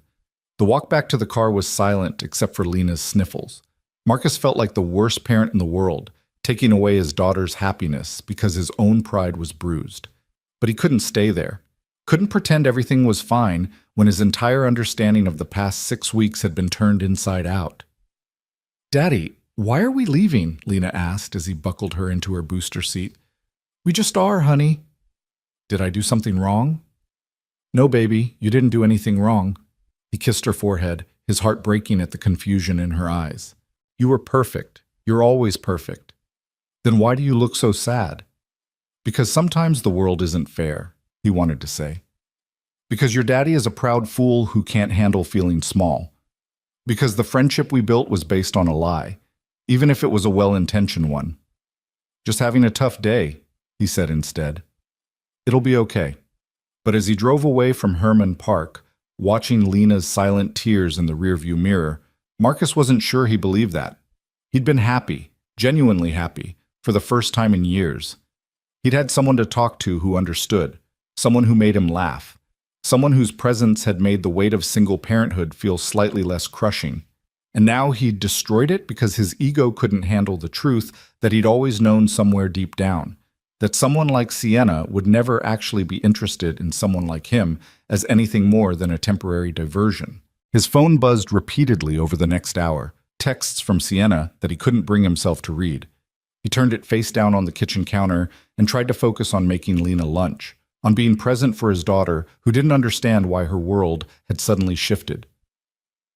"Can we still see Owen next Saturday?" she asked quietly over grilled cheese. Marcus didn't know how to answer that. "We'll see" felt cruel, but he couldn't promise something he didn't know if he could deliver. "I miss him already," Lena continued, pushing cheese around her plate. "He's my best friend." "I know, baby girl." "Did Miss Sienna do something bad?" "No, nobody did anything bad. Sometimes grown-ups just have disagreements. But you can say sorry and make it better, right? That's what my teacher says. When friends fight, they talk and say sorry, and then they're friends again." If only it were that simple, Marcus thought. If only saying sorry could bridge the canyon between their two worlds, could make him forget the sight of her walking past him like he didn't exist, could restore the easy friendship they'd had before reality intruded. But childhood logic didn't account for class differences and wounded pride and the complicated shame of realizing you'd been performing poverty in front of someone who'd probably spent more on coffee that week than you made in a month. That night, after Lena had finally fallen asleep, still asking questions he couldn't answer, Marcus sat on his mattress and finally looked at his phone. 12 texts from Sienna, ranging from apologetic to angry to simply sad. "I'm sorry I didn't tell you." "But I'm not sorry for being your friend. Owen is crying and I don't know what to tell him. You're being unfair and you know it. Please don't shut us out. Lena deserves better than this. We all deserve better than this."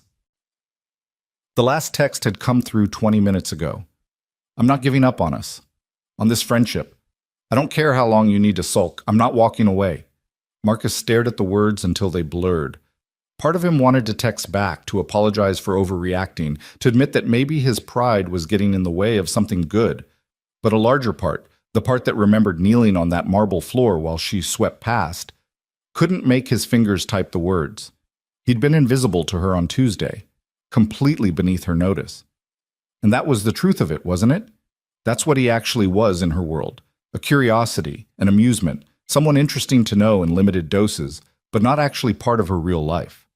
The friendship had been real for him, but for her, it had been a side quest, a way to feel good about herself, a break from her actual existence in boardrooms and power suits. Marcus set his phone down and lay back on his mattress, staring at the water stain on the ceiling that he'd been meaning to fix for 8 months. Tomorrow was Sunday, then Monday, Tuesday, the week stretching ahead with work and bills and all the grinding sameness that had defined his life before Saturdays at Herman Park had given it punctuation. He could go back to that. He'd survived before Sienna and Owen. He'd survive after. Lena would be sad for a while, but kids were resilient. She'd forget, move on, find new friends. Except even as he thought it, Marcus knew it was a lie. He wouldn't forget. Lena wouldn't forget. And somewhere across town, in a home he couldn't imagine, Sienna probably wasn't forgetting either. But knowing something and being able to do anything about it were two different things entirely. So Marcus lay in the dark, his phone silent beside him, and tried to convince himself that walking away had been the right choice, even as every part of him ached with the wrongness of it. 3 weeks crawled by like wounded things, each day heavier than the last. Marcus threw himself into work with the kind of desperation that came from needing the exhaustion, needing his body to hurt enough that it distracted from the ache in his chest. He picked up extra shifts, took jobs that paid less but kept him busy, said yes to anything that meant he wouldn't have time to think about Saturday afternoons or park benches, or the way Sienna's face had looked when he'd walked away. Lena stopped asking about Owen after the first week, but her silence was worse than her questions. She drew pictures at the kitchen table, elaborate crayon masterpieces of stick figures holding hands that she never showed him but left scattered around the apartment like accusations. She ate her meals quietly, did her homework without being asked, went to bed without protest. The joy that had lit her up during those Saturday afternoons had dimmed to something muted and gray. Marcus told himself it was temporary, that she'd bounce back, that kids were resilient and this was just a tough patch. But watching her stare out the window on Saturday mornings, her small face pressed against the glass like she was waiting for something that would never come, made him feel like the worst father in the world. His phone stayed silent. After that first barrage of texts, Sienna had stopped reaching out, and Marcus told himself he was relieved. It was better this way. A clean break, no drawn-out goodbyes, no awkward attempts to stay friends when the foundation had been built on misunderstanding. But late at night, when sleep wouldn't come and the apartment was too quiet, he'd scroll through their old text thread, reading conversations that had felt so easy and natural and wondering how something so good had gone so wrong so fast. Work became his refuge and his punishment. He took a job cleaning out a foreclosed house in the suburbs, hauling away the detritus of someone else's failed dreams. He worked construction cleanup downtown, breathing in dust and carrying loads that made his back scream. He did warehouse inventory overnight, counting boxes until the numbers blurred together, and he could almost forget what day it was. But Thursdays were the worst.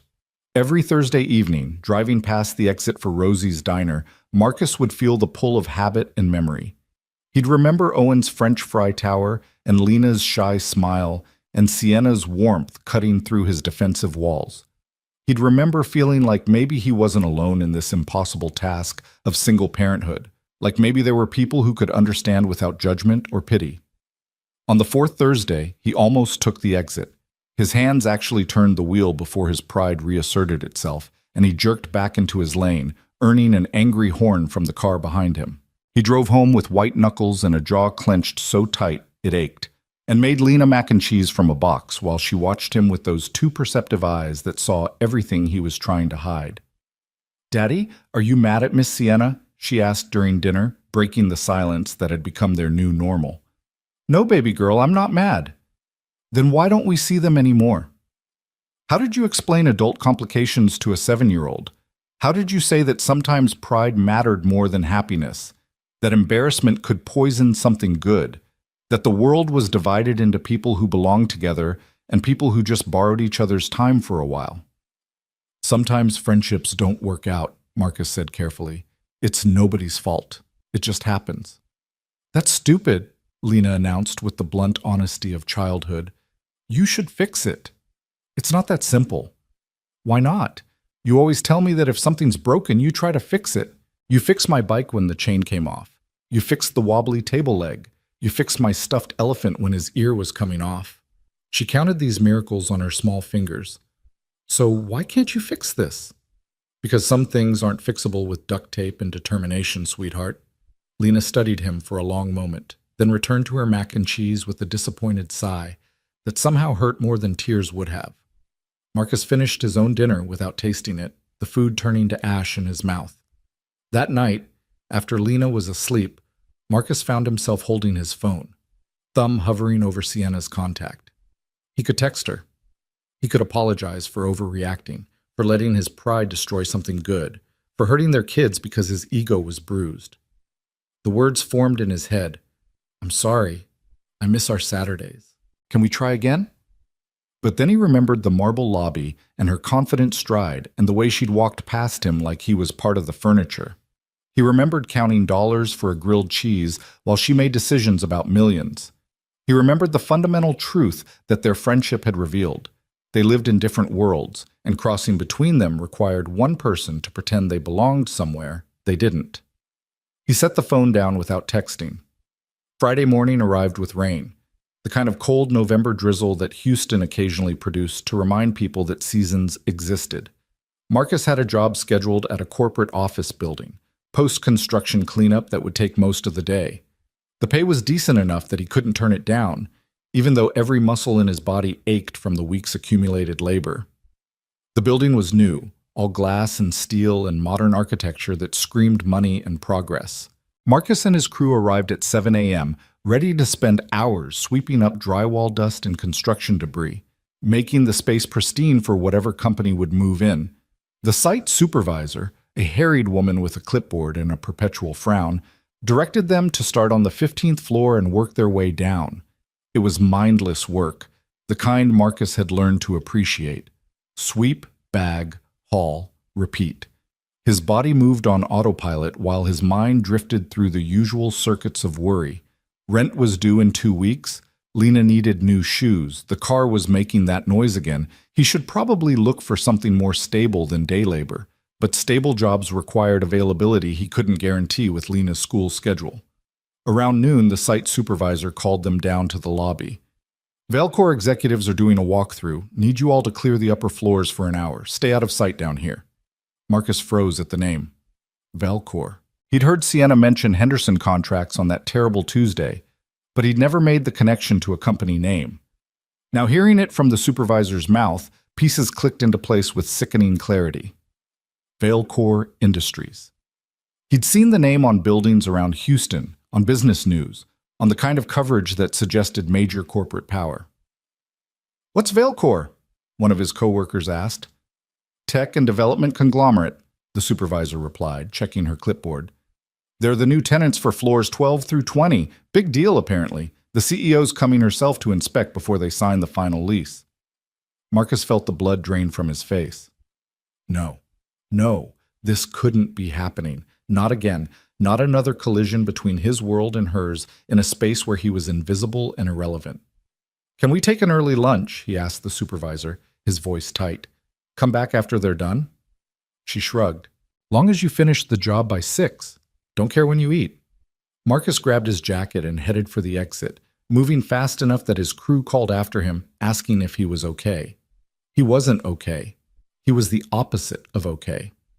The universe seemed determined to rub his face in the distance between his life and Sienna's, to make sure he never forgot which side of the invisible divide he belonged on. He made it to the parking garage before he heard the voices.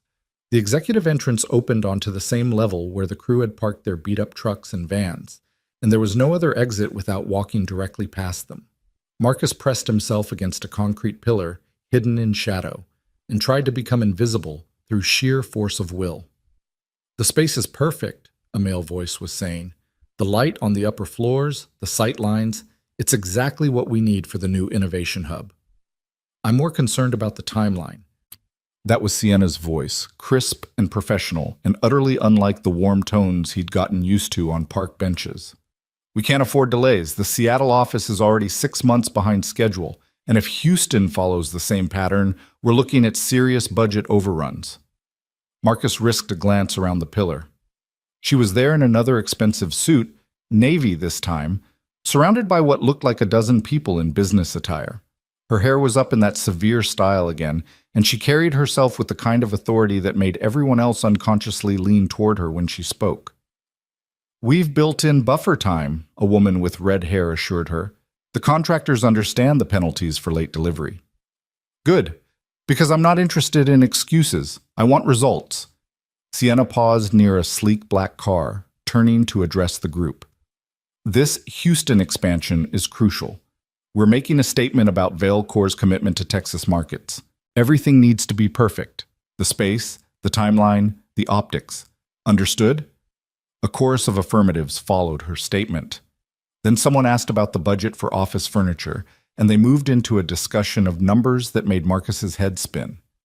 Hundreds of thousands for chairs and desks, casual mentions of million-dollar build-outs, conversations about resources that existed in a realm so far from his own experience that they might as well have been discussing space travel.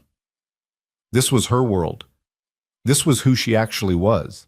Not the woman in jeans getting ice cream with her son, but this person making decisions that affected hundreds of employees and millions of dollars. The Sienna he'd known had been the costume, the weekend hobby. This was the truth. Marcus waited until they'd moved toward the elevators before he slipped out of the parking garage and into the rain. He walked 3 blocks before he realized he had nowhere to go, no destination in mind except away. His phone buzzed, probably the supervisor wondering where he'd gone, but he ignored it. He couldn't go back to that building, couldn't spend the afternoon cleaning floors in a space that would become part of her empire. He found himself at a bus stop, sitting on a wet bench in the rain, and finally let himself feel the full weight of what he'd been avoiding for 3 weeks. He missed her. God, he missed her so much it physically hurt. He missed their conversations, and her laugh, and the way she'd made him feel seen and valued. He missed having someone who understood the specific challenges of solo parenting, who didn't judge his circumstances or offer hollow platitudes about things getting better. But more than missing her, he hated himself for missing her. Because what he'd been missing was a version of her that didn't fully exist, the casual, accessible Sienna who met him at parks and diners, not the CEO Sienna who controlled budgets bigger than he could conceptualize. He'd fallen for an illusion, and now he was grieving something that had never been real. His phone rang. The supervisor, definitely. Marcus let it go to voicemail, then texted that he had a family emergency and couldn't finish the shift. It would cost him the day's pay and probably get him dropped from future jobs with this crew, but he couldn't make himself care. Some prices were worth paying to preserve what little dignity he had left. The rain soaked through his jacket as he sat there, watching cars pass and people hurry by under umbrellas. Everyone had somewhere to be, some purpose driving them forward.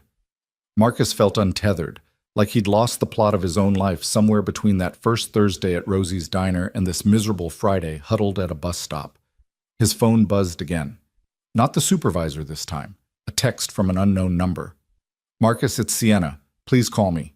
We need to talk." His hands started shaking. She'd texted from a different number, which meant this wasn't casual. This was deliberate, determined. Part of him wanted to delete it immediately, to maintain the walls he'd built back up over the past 3 weeks. But a larger part, the part that had spent 21 days missing her voice, couldn't quite make his thumb press delete. A second text followed. "I know you're angry. You have every right to be. But Owen misses Lena and I miss you, and we need to figure this out, please." Then a third. "I'm not giving up on this friendship, Marcus. I meant what I said. I don't care how long it takes." Marcus stared at the messages until the screen blurred. The rain had plastered his hair to his forehead and water was dripping down the back of his neck. But he couldn't move. Couldn't decide what to do with these words that felt both like a lifeline and a trap. A car pulled up to the curb in front of the bus stop. A modest sedan, not the sleek black luxury car from the parking garage. The window rolled down, and there she was. Sienna, in her navy suit with rain spotting the shoulders, her severe hairstyle coming slightly undone in the humidity, looking at him with an expression that held no trace of the CEO confidence he'd witnessed 30 minutes ago. "Get in," she said quietly. "How did you—" "I saw you. In the parking garage. I saw you leave." She leaned across to open the passenger door. "Please, Marcus, get in the car. You're soaking wet." He should walk away. He should tell her to leave him alone, that they'd said everything that needed saying at Herman Park 3 weeks ago, but his body moved without consulting his brain, folding itself into the warm, dry interior of her car, because apparently even his muscles knew he was tired of fighting. Sienna didn't speak immediately. She turned up the heat and put the car in drive, pulling away from the curb and merging into traffic with the kind of competent ease that suggested she did everything well. They drove in silence for several minutes before she pulled into a parking lot, the public library, Marcus realized, the one where he brought Lena every week. She turned off the engine but didn't move to get out. For a long moment, they just sat there, the rain drumming on the roof, the windows beginning to fog from their breathing. I'm sorry, Sienna said finally. I should have told you. From the beginning, I should have been honest about who I am and what I do. That was wrong, and I'm sorry. Marcus kept his eyes forward, watching rain streak down the windshield. Why didn't you? Because I'm a coward, she replied, her voice raw in a way he'd never heard before. Because I've spent the last 5 years having every interaction colored by my money. People either want something from me, or they're intimidated by me, or they're performing for me. And when I met you and you just treated me like a person, like a mom at a diner who made a decent call on inviting your family to share some fries, I wanted to keep that. I wanted to be just Sienna for a while, not Sienna Vale, CEO of Valecore Industries. That's not fair to me, though, Marcus said quietly. You made that choice for both of us. I know, you're absolutely right. She turned to look at him, and in the gray light filtering through the rain-streaked windows, she looked younger, more vulnerable than he'd ever seen her. But can I tell you something? Can I be completely honest now, even if it's too late? Go ahead. That first night at the diner when Owen pointed out that Lena was hungry, my first instinct was to have my assistant send over a check to some food bank and call it good. That's what I usually do, throw money at problems and feel like I've done something meaningful. Her voice cracked slightly. But Owen didn't want to donate money. He wanted to share his fries. And I realized my son had more emotional intelligence at 5 than I'd managed to develop in 33 years. Marcus found himself listening despite his best intentions to stay angry. So we sat with you, Sienna continued, and it was the first real conversation I'd had in months, maybe years.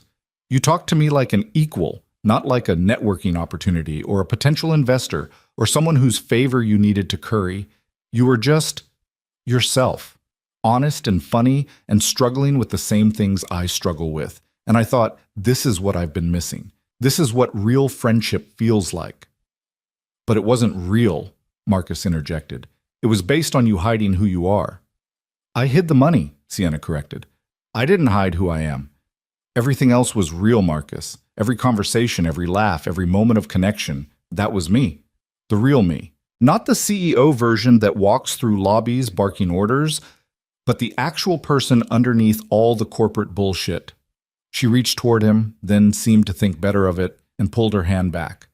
And I know it's not the same for you. I know that you had no choice but to be completely yourself because you didn't have the luxury of hiding behind anything. And that's not fair, and I'm sorry. But please don't tell me that our friendship wasn't real just because I have money. That dismisses everything we built. Marcus felt his anger warring with the part of him that had missed her desperately for 3 weeks. You walked right past me. Twice now. You've walked past me like I'm invisible. I know, Sienna said, and now there were tears on her face. I know, and that kills me. But Marcus, I wasn't seeing anyone. When I'm in work mode, I have tunnel vision. I'm so focused on whatever problem I'm trying to solve that I literally don't see anything else. It's not about you being invisible. It's about me being blind to everything except the immediate crisis. That doesn't make it better. No, it doesn't, she agreed. But it's the truth. And if you'd been wearing a suit in that lobby, if you'd been one of my executives, I probably would have walked past you too. I'm not proud of that. I'm not defending it. I'm just asking you to understand that it wasn't personal. Everything's personal when it's about how you see people, Marcus replied. Or don't see them. They sat in silence again, the rain intensifying into a proper downpour that turned the world outside the car into a blur of gray.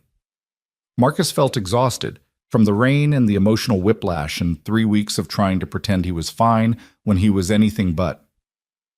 I saw you today, Sienna said softly, in the parking garage, and I knew you were hiding from me, and I knew I should probably just let you go. But I couldn't, Marcus. I've spent 3 weeks respecting your space and hoping you'd reach out. And when I saw you today, I thought maybe the universe was giving me one more chance to fix this. There's nothing to fix, Marcus said, but the words lacked conviction. We're from different worlds. That's just reality. Bullshit, Sienna replied with sudden intensity. That's your pride talking, and you know it. Yes, I have money, and you don't. Yes, there's a power imbalance, and that's uncomfortable. But Owen and Lena don't care about any of that. They're best friends, and we're keeping them apart because of adult hang-ups that have nothing to do with them. This isn't about the kids. isn't it? She turned to face him fully now. Because from where I'm sitting, two parents are so wrapped up in their own issues that they're hurting their children. Lena deserves her friend back. Owen deserves his. And maybe, if we could get past our pride and fear and all the complicated feelings about class and money, we deserve each other's friendship too. Marcus wanted to argue, wanted to maintain his righteous anger, but he was so tired of being angry. I don't know if I can do this, he admitted. I don't know if I can be friends with someone whose world is so different from mine. My world isn't that different, Sienna insisted. I parent alone. I worry about screwing up my kid. I get lonely and scared and overwhelmed.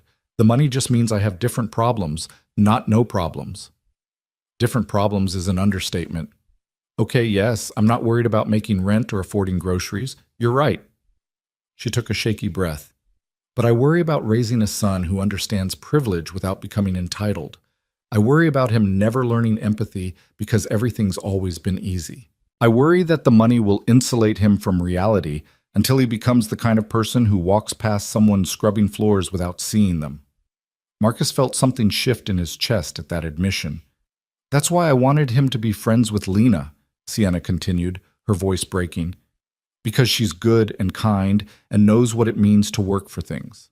Because you're teaching her compassion and resilience despite circumstances that would break most people. And I thought maybe, if Owen could learn from both of us, he'd become someone I could actually be proud of. He's already someone to be proud of, Marcus said quietly. He shared his fries without being asked. He invited Lena to play without seeing her too small jacket or noticing that her shoes were from Payless. That's all you, Sienna? You're doing something right. We were doing something right, she corrected. Together. They brought out the best in each other. Yeah, Marcus agreed, feeling his walls crumbling. They did. So what do we do? Sienna asked, and the vulnerability in the question undid him completely. Because I don't want to lose this. I don't want to lose you and Lena from our lives, but I also can't change who I am or what I do. The money isn't going anywhere, and neither is the power imbalance. If that's too much for you, I'll understand. But I need to know. Marcus sat with the question, really sat with it, letting himself feel the tangle of pride and hurt and longing that had defined the past 3 weeks. He thought about Lena's dimmed joy and her sad drawings of stick figures holding hands. He thought about the version of himself that had existed during those Saturday afternoons. Happier, lighter, less alone in the impossible task of raising a child solo.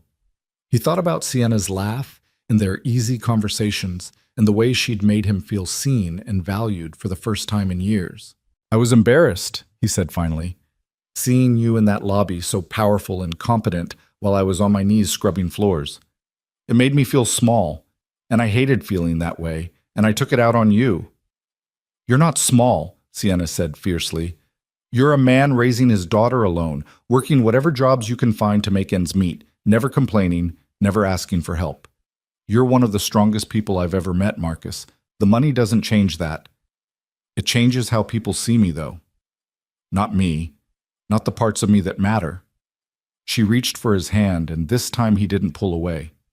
Please, can we try again? Can we figure out how to be friends despite the complicated stuff?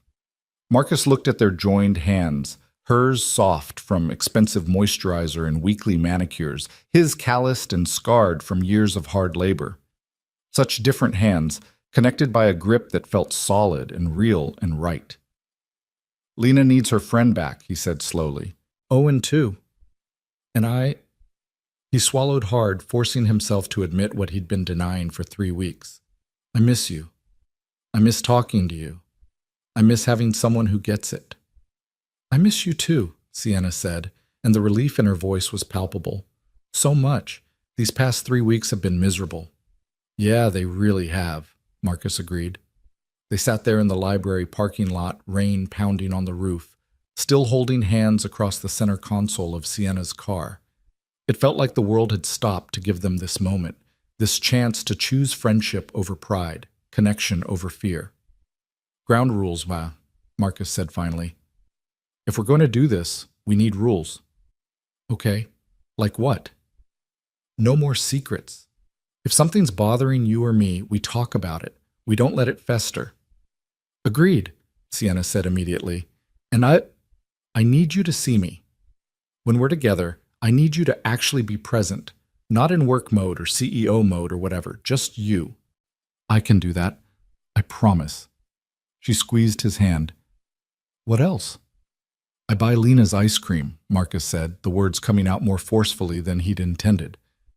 I know it's stupid. I know the money doesn't matter to you, but it matters to me. Let me have that. Of course, Sienna replied softly. Marcus, I never wanted to take that from you. I like treating people I care about, but I hear you. Lena's your daughter. You provide for her. Thank you. Do you have more rules? She asked. Probably, but I can't think of them right now. I'm too tired and too wet and too relieved that we're talking again. Sienna laughed, the real laugh, not the polished CEO version, and Marcus felt something in his chest finally relax. Should we tell the kids? She asked. Owen's been asking every single day when he'll see Lena again. I've run out of excuses. Lena, too. She thinks I'm being stupid and should just fix it. She's not wrong, Sienna said with a small smile. Marcus smiled back, tentative but real. No, she's really not. They made plans to meet at the park the next day. Saturday, their day. The rhythm they'd established before Pride had derailed everything. Sienna promised to bring Owen by noon. Marcus promised to bring the frisbee Owen had wanted to learn to throw. They let go of each other's hands reluctantly, and Marcus opened the car door, ready to face the rain again. Marcus, Sienna called as he started to get out. He turned back. Yeah? Thank you. For giving us another chance, for not letting my mistakes destroy something good. Thank you for showing up, he replied, for not taking the easy way out and just letting me go. Never, Sienna said with quiet intensity. I told you I wasn't giving up on this friendship. I meant it. Marcus nodded, too emotional to speak, and headed into the rain. It felt different now, less punishing, more cleansing, like the world was washing away the accumulated hurt of 3 weeks and giving them all a chance to start fresh. That night, when Lena asked her usual question about whether they'd see Owen, Marcus finally had a different answer. Tomorrow, he said, watching his daughter's face transform with joy. We're meeting them at the park tomorrow. Lena's shriek of happiness brought banging from the neighbor upstairs, but Marcus didn't care. His daughter was smiling, really smiling, for the first time in 3 weeks, and that was worth any amount of noise complaints. Really? She demanded, grabbing his arms. Really, really, really? Really, really, really, Marcus confirmed, pulling her into a hug. I'm sorry it took so long, baby girl. Sometimes daddies are stupid and have to learn to say sorry and fix things. You fixed it! Lena pulled back to look at him with shining eyes. I knew you would. You always fix things. Not always, Marcus said honestly, but I try. And Miss Sienna helped. She didn't give up on us. She's nice, Lena announced with the certainty of childhood. I like her. Can we be friends with them forever? Forever was a long time, and Marcus had learned to be cautious about promises he couldn't guarantee. But looking at his daughter's radiant face, thinking about Sienna's determination and the way her hand had felt in his, he found himself willing to hope. We can try, he said. That's all any of us can do. Try our best and hope it's enough. It will be, Lena said confidently, because we're good at being friends. And maybe she was right. Maybe the trying was what mattered, not the guarantees. Maybe friendship between different worlds was possible if both people cared enough to bridge the gap, to see past the surface differences to the shared humanity underneath. Marcus went to bed that night still tired, still worried about rent and shoes and car repairs, but lighter somehow. The weight that had been crushing his chest for 3 weeks had lifted, replaced by something that felt dangerously close to hope. Tomorrow, they'd go back to Herman Park. The kids would play and laugh and pick up exactly where they'd left off, because kids were better at forgiveness than adults would ever be. And he and Sienna would sit on their bench and figure out how to build a friendship strong enough to survive the complications of reality. It wouldn't be easy. The money would still create awkward moments, and his pride would still flare up sometimes, and they'd have to navigate 1,000 small tensions that came with their different circumstances. But maybe it would be worth it. Maybe some things were worth the work of fighting past your own hang-ups to claim something real. Marcus fell asleep thinking about tomorrow, about Saturday afternoons, About the possibility that sometimes good things lasted not because they were easy, but because people decided they were worth protecting. Saturday morning arrived with the kind of crystalline clarity that only December in Houston could produce. Cool enough for jackets, but warm enough that the sun felt like a blessing instead of a burden. Lena was up before dawn, already dressed in her best outfit, the purple unicorn shirt and her least-worn jeans, bouncing around the apartment with so much energy that Marcus half expected her to literally vibrate through the walls. "Is it time yet?" she asked for the 14th time, peering at the kitchen clock like she could make the hands move faster through sheer force of will. "Baby girl, it's 7:30. We're not meeting them until noon." Marcus poured coffee into his chipped mug, trying to caffeinate himself into something resembling parental competence. "That's 4.5 more hours. That's forever." Lena collapsed dramatically onto the couch. "I'm going to die of waiting." "You're not going to die. You're going to eat breakfast and maybe watch some cartoons and definitely calm down before you make yourself sick with excitement." But Marcus understood the feeling. He'd been awake since 5, his own anticipation mixed with nervousness about whether they could really rebuild what had broken. 3 weeks apart felt like a lifetime in the language of new friendship, and he wasn't sure if they'd be able to recapture the easy rhythm they'd found before pride and circumstances had shattered everything. The hours crawled by with Lena asking approximately every 8 minutes if it was time to leave yet. Marcus cleaned the apartment twice, took a longer shower than their water heater probably appreciated, and changed his shirt 3 times before settling on the same flannel he'd worn to the park a dozen times before. No point in pretending to be anything other than exactly what he was. At 11:45, Lena was standing by the door with her shoes already on, jacket zipped, looking at him with such desperate impatience that Marcus couldn't help but laugh. Okay, let's go before you explode." The drive to Herman Park felt significant in a way previous trips hadn't, like they were traveling not just across Houston, but across some invisible boundary between before and after. The park looked the same as always when they arrived.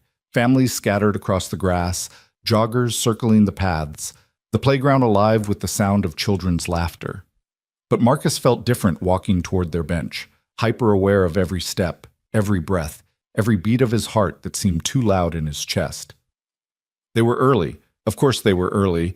Lena had practically dragged him out the door, and the bench sat empty, waiting. Marcus checked his phone. 11:52. Sienna had said noon. 8 more minutes. "What if they don't come?" Lena asked quietly, the first hint of doubt creeping into her excitement. "They'll come, sweetheart," Miss Sienna promised. "But what if—" "Fry girl!" The shout came from across the playground, and there was Owen breaking away from his mother's hand and running full tilt toward them with the kind of joyful abandon that only children could manage. "Fry girl, you're here!" Lena's face split into a smile so wide it looked like it might hurt, and then she was running too, and the 2 kids collided in the middle of the playground with a hug that nearly knocked them both over. They were talking over each other, a rapid-fire exchange of "I missed you," and "Where were you?" and "Can we play zombie tag now?" that blended into one continuous stream of happiness. Marcus looked up, and there was Sienna, walking toward him with careful steps, like she wasn't quite sure of her welcome despite yesterday's conversation. She wore jeans and a soft gray sweater, her hair down and slightly messy from the wind, and she looked nervous in a way that made Marcus's own anxiety ease slightly. She was scared too. They were both scared, both hoping this would work. "Hi?" she said when she reached the bench, staying standing, not quite ready to sit. "Hi," Marcus replied, standing too because it felt wrong to remain seated while she hovered. "You came." "Of course I came. I said I would." She smiled tentatively. "You okay?" "Terrified, actually," he admitted. "But in a good way? Maybe? I don't know. This is weird." "So weird," Sienna agreed, and then they both laughed, the tension breaking like a thread pulled too tight, finally snapping into relief. "Can I sit?" "Please. This is your bench, too." They sat with a careful foot of space between them, watching their children rediscover each other with the easy forgiveness of youth. Owen was showing Lena something, a Pokemon card, Marcus realized, and Lena was responding with appropriate enthusiasm, even though Marcus knew she didn't really understand the game. Friends supported each other's interests even when they didn't share them.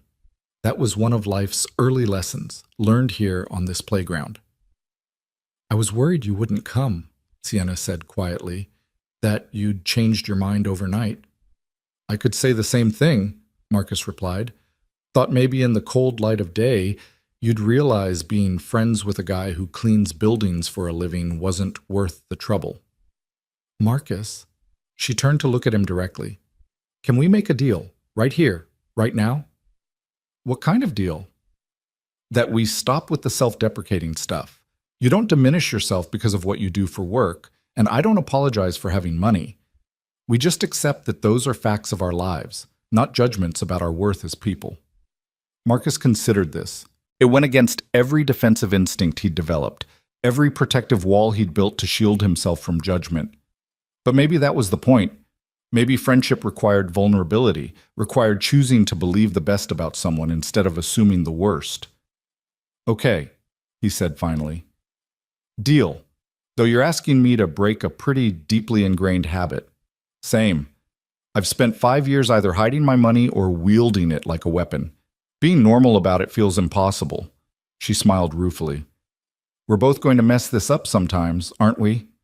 Probably constantly, Marcus agreed. But maybe if we keep talking about it, keep being honest, we'll figure it out eventually. Eventually sounds good. I can work with eventually. They fell into silence, but it was the comfortable kind they'd had before. The silence of two people who didn't need to fill every moment with words. The kids had moved to the swings, Lena pushing Owen with fierce determination while he shrieked with laughter. Other families moved around them, living their own Saturday afternoon stories, oblivious to the small miracle of reconciliation happening on this particular bench. Owen's been different these past 3 weeks, Sienna said after a while. Quieter, less happy. He asked me why some friendships end, and I didn't know what to tell him. Lena, too. She stopped talking about her day at school, stopped drawing pictures, just kind of dimmed, like someone had turned down her brightness. Marcus swallowed hard. I hated that I did that to her, that my pride mattered more than her happiness. We both made mistakes, Sienna said. I should have been honest from the start, and you should have given me a chance to explain instead of shutting down completely. We're both culpable here. Look at us, being mature and taking responsibility, Marcus said with a slight smile. Very adult of us. Extremely adult. I'm very proud of our emotional growth. They watched the kids for another moment. Then Sienna said, Can I ask you something? And you can tell me to mind my own business if I'm overstepping. Go ahead. The job at the construction site, the one where you saw me on Tuesday, you left before finishing, didn't you? The supervisor called my office trying to track you down for something about the final payment. Marcus felt heat creep up his neck. Yeah, I told them I had a family emergency, probably burned that bridge for future work. Because you didn't want to be in the same building as me. Because I couldn't handle it, he corrected. Being in your world, seeing what you actually are versus who I thought you were. It felt like too much. Sienna was quiet for a long moment. Then she said, What if I could help with that? Help with what? The work situation. You're clearly good at what you do. The supervisor was annoyed you left, but said you were one of the best workers they'd had. And Vailcor is always looking for facility management people, especially people we can trust. Marcus felt his spine stiffen. I don't want charity. It's not charity, it's a job offer. We have 3 buildings in Houston that need maintenance staff. Regular hours, benefits, decent pay. You'd report to the facility manager, not to me. I'd have nothing to do with your employment beyond putting your name in the system. She held up her hand when he started to protest. Before you say no, just think about it. Think about what regular hours and health insurance would mean for Lena. Think about whether your pride is more important than stability. That's not fair, Marcus said, but the words lacked heat. I know, but someone needs to say it. Sienna's voice was gentle but firm. You're working yourself to death doing day labor that destroys your body and barely pays enough to scrape by. And I have the ability to offer you something better, not as charity, not as pity, but because you're qualified and I trust you. Is it really pride if you say no, or is it just stubbornness? Marcus wanted to argue. wanted to defend his right to refuse help, wanted to maintain the independence that had defined his identity for 6 years. But he thought about Lena needing new shoes and his car making concerning noises and the constant anxiety about whether this month's bills would get paid on time. He thought about health insurance and regular hours and not having to hustle for every job. What would the job actually be? He asked carefully. Maintenance and facilities management, fixing things that break, coordinating with contractors for bigger repairs, making sure the buildings run smoothly. It's not glamorous, but it's steady. 40 hours a week, benefits kick in after 90 days. Pay starts at $42,000 a year with raises based on performance. $42,000. That was more than Marcus had made in any single year since Lena's mother died.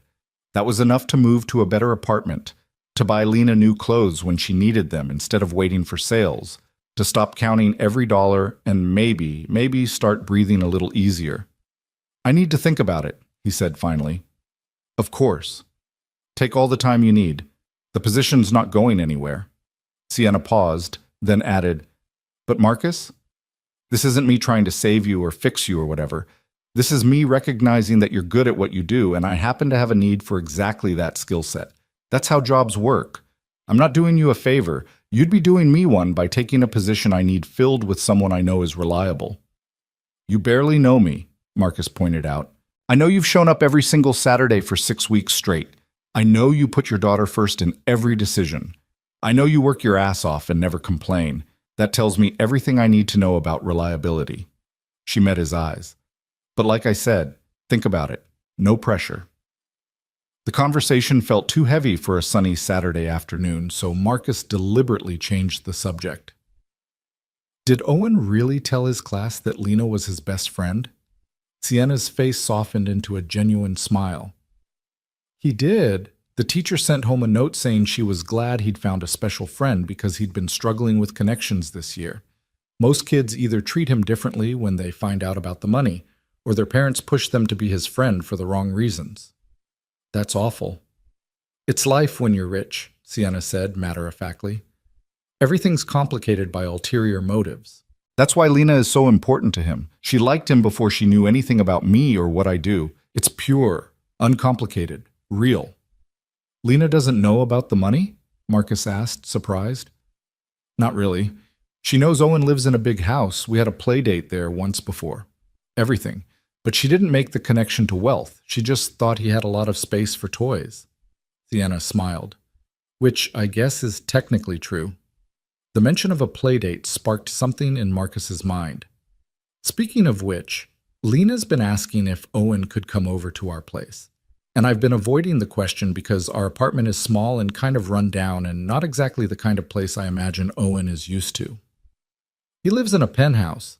He's not used to any kind of normal, Sienna said dryly. Honestly, going to a regular apartment where the bathroom door actually closes and you can hear the neighbors might be good for him. Give him some perspective. Marcus laughed despite himself. When you put it that way, I guess we could manage a play date. Though I should warn you, we have exactly 3 rooms, one of which is barely bigger than a closet. Your whole place is probably our apartment times 10. I don't care about that, Sienna said firmly. And neither will Owen. He just wants to play with his friend. They made plans tentatively. Maybe next weekend, Saturday afternoon after the park. Just a couple hours so Owen could see Lena's room and they could play without the structure of playground equipment. It felt significant somehow. This willingness to let Sienna into his actual life instead of just the neutral territory of public parks. A test of whether their friendship could survive reality, not just the carefully curated version they'd been performing. The afternoons stretched on in the golden way December afternoons do, the light slanting through the trees at that perfect angle that made everything look slightly magical. The kids played with the intensity of children making up for lost time, moving from the swings to the jungle gym to an elaborate game involving sticks and rocks that had some kind of rules Marcus couldn't begin to parse. He and Sienna talked about easier things, about Owen's obsession with space and Lena's latest library book selections, about the weird politics of school pickup lines and the challenge of explaining death to children who asked why everyone couldn't just live forever. They talked about everything and nothing, rebuilding the comfortable rapport that had been the foundation of their friendship before pride and circumstances had complicated things. Around 3 o'clock, Owen came running over, Lena right behind him. "Mom, can we get ice cream? Please, please, please." "Please, Daddy," Lena added her voice to the chorus. "We've been so good." Marcus looked at Sienna, and something passed between them, a silent acknowledgement of the new rules they'd established, of boundaries and respect, and navigating this carefully. She raised her eyebrows slightly, asking permission without words. "Ice cream sounds good," Marcus said. "My treat this time." "You sure?" Sienna asked quietly. "I'm sure. I got paid yesterday, and we're celebrating friendship and second chances. I think that calls for ice cream." They walked to the shop together, the four of them falling naturally into the formation they'd established before. Kids in front, adults behind, close enough to supervise but far enough to let them have their own conversation. Marcus felt hyper-aware of Sienna walking beside him, of the comfortable silence between them that didn't need filling, of the way this all felt both new and familiar at the same time. At the ice cream shop, Marcus paid for all 4 cones, letting Lena get the large instead of the small, splurging slightly because sometimes you needed to mark occasions with small extravagances. Sienna didn't protest, just smiled her thanks and steered Owen toward a table outside where they could eat in the sunshine. "This is the best day ever," Lena announced through a mouthful of strawberry ice cream. "Even better than my birthday." "Same," Owen agreed. "I missed you so much, Fry Girl." "I missed you too, Tower Boy." Marcus met Sienna's eyes over the kids' heads, and he saw his own emotion reflected there, relief and gratitude, and the tentative hope that maybe they'd actually figured this out. Maybe they could make this work despite all the complications. As they were finishing their ice cream, Marcus's phone rang. He glanced at the screen and his heart sank. His landlord. That was never good news. "I should take this," he said apologetically, stepping away from the table. "Give me a minute." The conversation was brief and devastating. The building was being sold. The new owners wanted to renovate. All current tenants needed to be out by the end of January. 6 weeks to find a new place in a city where rents had been climbing steadily, where his credit score and income made him a risky tenant, where most landlords wanted first month, last month, and a security deposit he didn't have saved. He returned to the table feeling like someone had punched him in the stomach, trying to keep his face neutral so Lena wouldn't pick up on his panic. But Sienna saw it immediately, her eyes narrowing with concern as he sat back down. "Everything okay?" she asked quietly. "Yeah, fine. Just landlord stuff." He forced a smile for Lena's benefit. "Nothing to worry about, baby girl."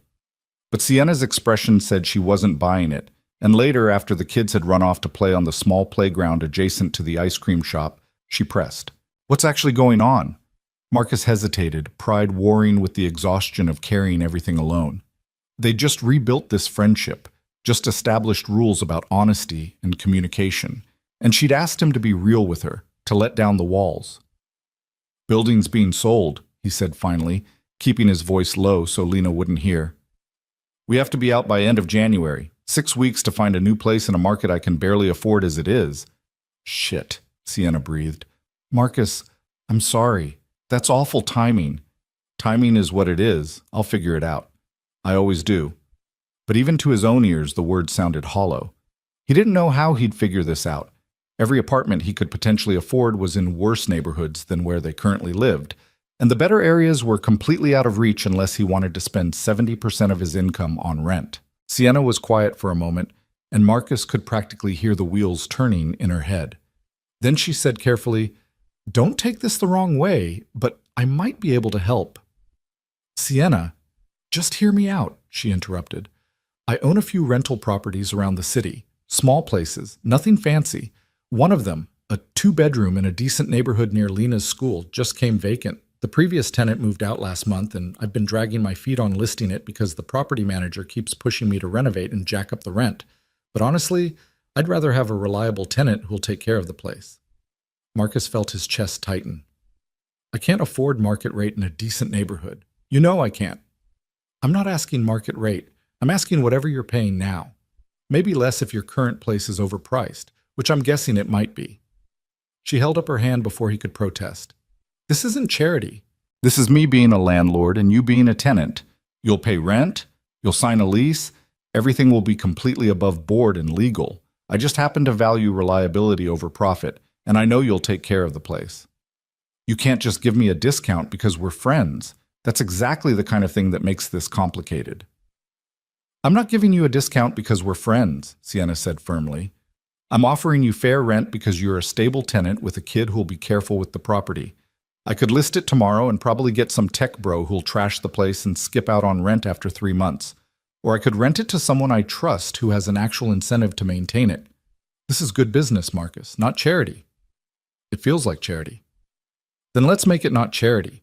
Let's draw up a proper lease, put everything in writing, establish that this is a standard landlord-tenant relationship. You have a problem with the plumbing, you call the property manager, not me. I need the rent by the first of the month, or there are late fees. Everything professional and by the book. Marcus wanted to refuse on principle, wanted to maintain his independence, wanted to prove he could handle his own problems. But he thought about Lena and 6 weeks to find housing and the very real possibility that they'd end up somewhere worse than where they were. He thought about regular hours and health insurance and the job offer Sienna had made earlier. He thought about whether pride was worth more than stability, worth more than giving his daughter a safe home in a decent neighborhood. Can I see it? He asked finally. Before I decide? Of course. We could go tomorrow if you want. Bring Lena, let her see the place. Make sure it's somewhere you'd actually want to live. Okay, Marcus said slowly. Okay, yeah, tomorrow works. They exchanged a look that acknowledged all the complicated feelings swirling around this conversation. Marcus's reluctance to accept help, Sienna's desire to provide it, the delicate balance they were trying to strike between friendship and financial inequality. It wasn't comfortable. It wasn't simple. But maybe that was okay. Maybe real friendship wasn't supposed to be easy. The rest of the afternoon passed in a pleasant blur of children's laughter and easy conversation. By the time they parted ways at 5 o'clock, promises to meet at the apartment tomorrow at noon, pinky swears between the kids that next Saturday they'd play zombie tag for real, Marcus felt emotionally wrung out but cautiously hopeful. Sunday morning dawned gray and drizzly, but Lena's excitement was undimmed. Are we really going to see a new house, Daddy? Just looking, baby girl. No promises. But when Sienna texted him the address and he plugged it into his phone, Marcus felt his cautious hope grow slightly. The neighborhood was good. Not fancy, but safe and clean, with actual trees lining the streets. 10 minutes from Lena's school, close to a library and a park that wasn't Herman, but looked decent in the satellite view. They arrived 5 minutes early. Marcus's perpetual punctuality was apparently uncurable, and found Sienna already waiting outside a small duplex with blue shutters and a tiny front yard. The building was old but well-maintained, the kind of place that had character without being run down. This is the place, Sienna said as they approached. 2 bedrooms, 1 bath, small living room and kitchen. Nothing fancy, but it's solid. New roof last year, updated electrical, decent heating, and AC. She unlocked the door and let them in, and Marcus felt something in his chest ease. It was small but not cramped, with hardwood floors that showed their age but had been recently refinished. The kitchen was tiny but had a window over the sink that let in good light. The bedrooms were both larger than what they had now, and the bathroom had a tub that actually looked deep enough for a proper bath. Lena ran through the space with Owen, who'd come along at his own insistence, the two of them claiming the second bedroom as perfect for sleepovers and making plans for where toys should go. Their voices echoed off the empty walls, filling the space with possibility. What do you think? Sienna asked quietly as Marcus stood in the living room, trying to imagine their secondhand furniture in this space, trying to picture building a life here. I think it's great, he admitted. Way better than where we are now. But Sienna, I can't. $800 a month, she interrupted. That's what I'm asking. 800 plus utilities. Month-to-month lease to start. But we can convert to annual after a few months if you want the stability. $800 was actually $50 less than what he was currently paying for a worse apartment in a worse neighborhood. It was reasonable, fair even, not market rate for this area, but not so cheap that it felt like charity. Just on the low end of reasonable, the kind of rent a landlord might charge if they valued stability over profit maximization. I could do $800, Marcus said slowly. That's actually doable. Good. Then it's yours if you want it. I'll have my property manager draw up the lease tomorrow. You can move in whenever you want after you sign. First month's rent and a security deposit, which I'm willing to take in installments if that's easier. Marcus looked at her, this woman who was offering him exactly what he needed while somehow making it feel like a business transaction instead of charity. She was good at this, at seeing what people needed and finding ways to provide it without making them feel small. Why are you doing this? He asked. Really? Sienna considered the question seriously. Because you're my friend. Because Lena deserves a safe home. Because I have resources I don't need, and you have a problem I can solve, and it costs me basically nothing to help while meaning everything to you. She met his eyes. Is that honest enough? Yeah, Marcus said, his throat tight.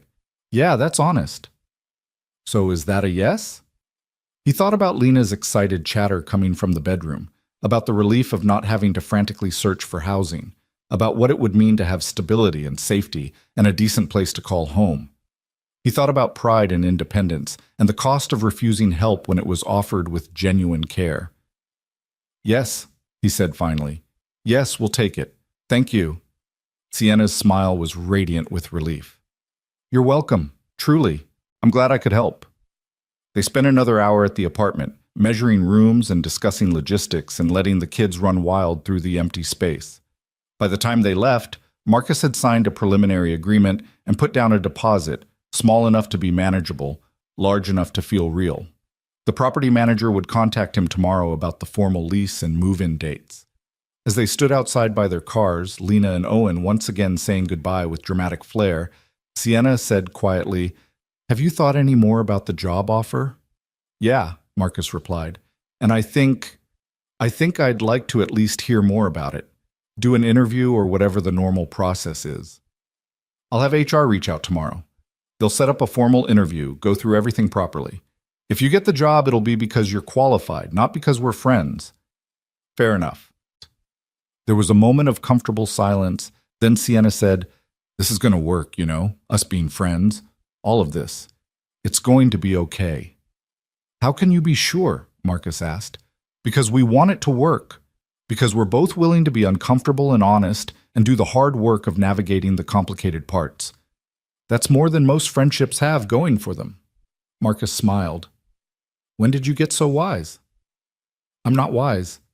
I'm just stubborn and unwilling to give up on good things." She returned his smile.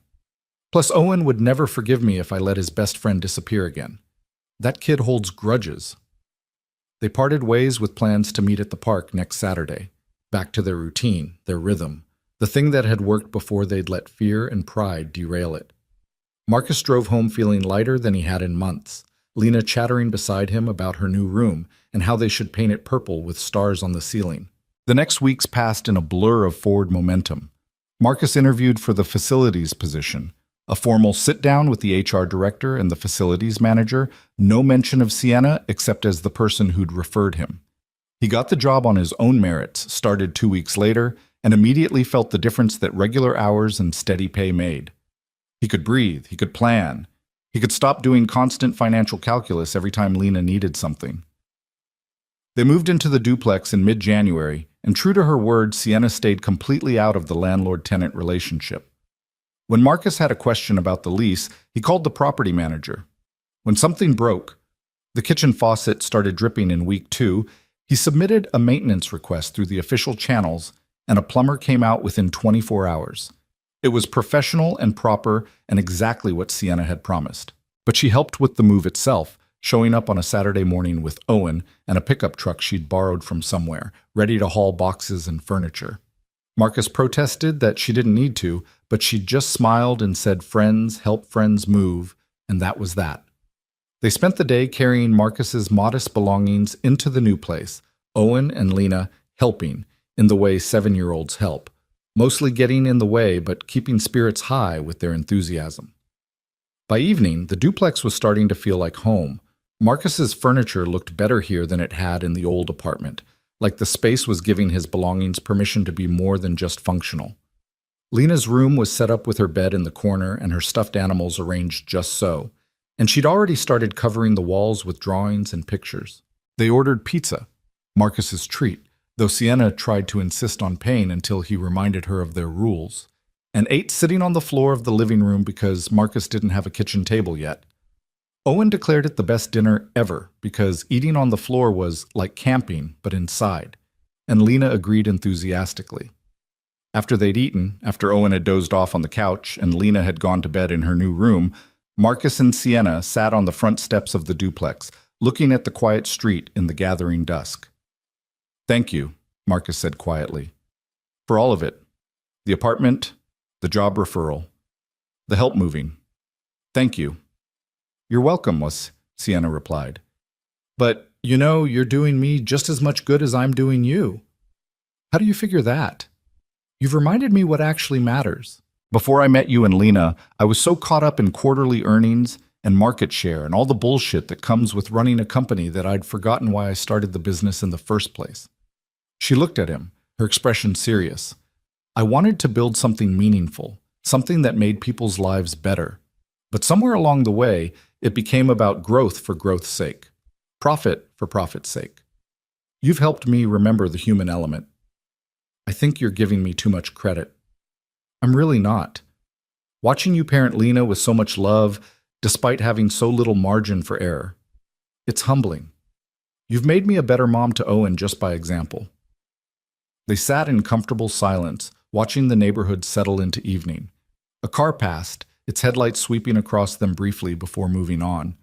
Somewhere down the street, a dog barked once and fell silent. "Can I tell you something?" Marcus said after a while. "Something I've been thinking about but haven't said yet? Always. I was so angry when I found out about your money. So embarrassed and hurt and convinced that our whole friendship had been some kind of lie." He picked at a loose thread on his jeans, not looking at her. "But the truth is, I think I was mostly scared. Scared that if you saw how I really lived, you'd realize I wasn't worth knowing. Scared that the friendship would end not because you were pretending, but because once you really understood the gap between our lives, you'd decide it was too much work to bridge." "And now?" Sienna asked softly. "Now I think maybe the friendship is stronger because we've faced that fear and come out the other side. We know exactly what we're working with, all the complications and differences and difficult parts, and we've chosen each other anyway." "We have," Sienna agreed, "and I'm grateful for that every day." Marcus finally looked at her, this woman who'd become so important to his life in such a short time. "I'm grateful too. For you, for Owen, for these Saturday afternoons that have become my favorite part of every week, for someone finally seeing me as more than just my circumstances. You're so much more than your circumstances, Marcus. You always have been." They sat there as the evening deepened into night, talking quietly about everything and nothing, about their kids and their hopes and the future that was starting to feel more like possibility than threat. Owen woke up around 8, groggy and confused about where he was, and Sienna gathered him up with practiced ease. "We should go," she said. "Let you finish settling in. But same time next Saturday?" "Wouldn't miss it," Marcus replied. He watched them drive away, then went back inside to check on Lena. She was asleep already, exhausted from the day's excitement, her stuffed elephant clutched against her chest. Marcus stood in the doorway of her room, in their new home, in a life that was finally starting to feel stable and secure, and felt emotion well up in his chest. They'd made it. Through grief and poverty and pride and fear, they'd made it to something that looked surprisingly like okay. Better than okay, even. They had a home and jobs and friends and each other, and that was more than Marcus had dared to hope for in a long time. The months that followed fell into a rhythm that felt both new and eternal. Saturday afternoons at Herman Park became the anchor point of their weeks, the thing everything else revolved around. Marcus's job turned out to be a good fit, challenging enough to keep him engaged, but stable enough to provide security. The regular hours meant he could pick Lena up from school every day, could help with homework without being too exhausted to think, could actually be present instead of just surviving. Owen started coming over for playdates at the duplex, and Lena went to Sienna's penthouse, which was indeed huge and intimidating, but also filled with books and Owen's extensive toy collection and a warmth that came from being well-loved rather than just expensive. The kids navigated between these two worlds with the easy adaptability of childhood, never once suggesting that one was better than the other, just different. Marcus and Sienna navigated their own friendship through the complications of real life. They disagreed sometimes about parenting approaches and politics and whether pineapple belonged on pizza. They had awkward moments when the wealth disparity became impossible to ignore, when Sienna would casually mention things that Marcus couldn't imagine affording. But they worked through it with honesty and humor and the growing trust that came from choosing each other repeatedly. On a Saturday in late March, 6 months after that first dinner at Rosie's Diner, they were back at their bench watching the kids play when Sienna said, "I have something I want to ask you, but I'm worried you'll say no out of reflex." Marcus braced himself. "Okay, hit me with it." "Owen's having a birthday party next month. Big thing at the house, bounce house, magician, the whole 9 yards. And he wants Lena there, obviously, but also—" She paused, seeming uncertain. "He wants you there, too. Not as a parent volunteer or whatever, but as a guest, as my friend." "Sienna, before you say no, just listen. I know it'll be weird. I know most of the people there will be from Owen's school, which means they're mostly parents with money. I know you'll be uncomfortable, and honestly, I'll probably be uncomfortable too because those people drive me crazy. But Owen specifically asked if you'd come, and I'd really like you there as moral support."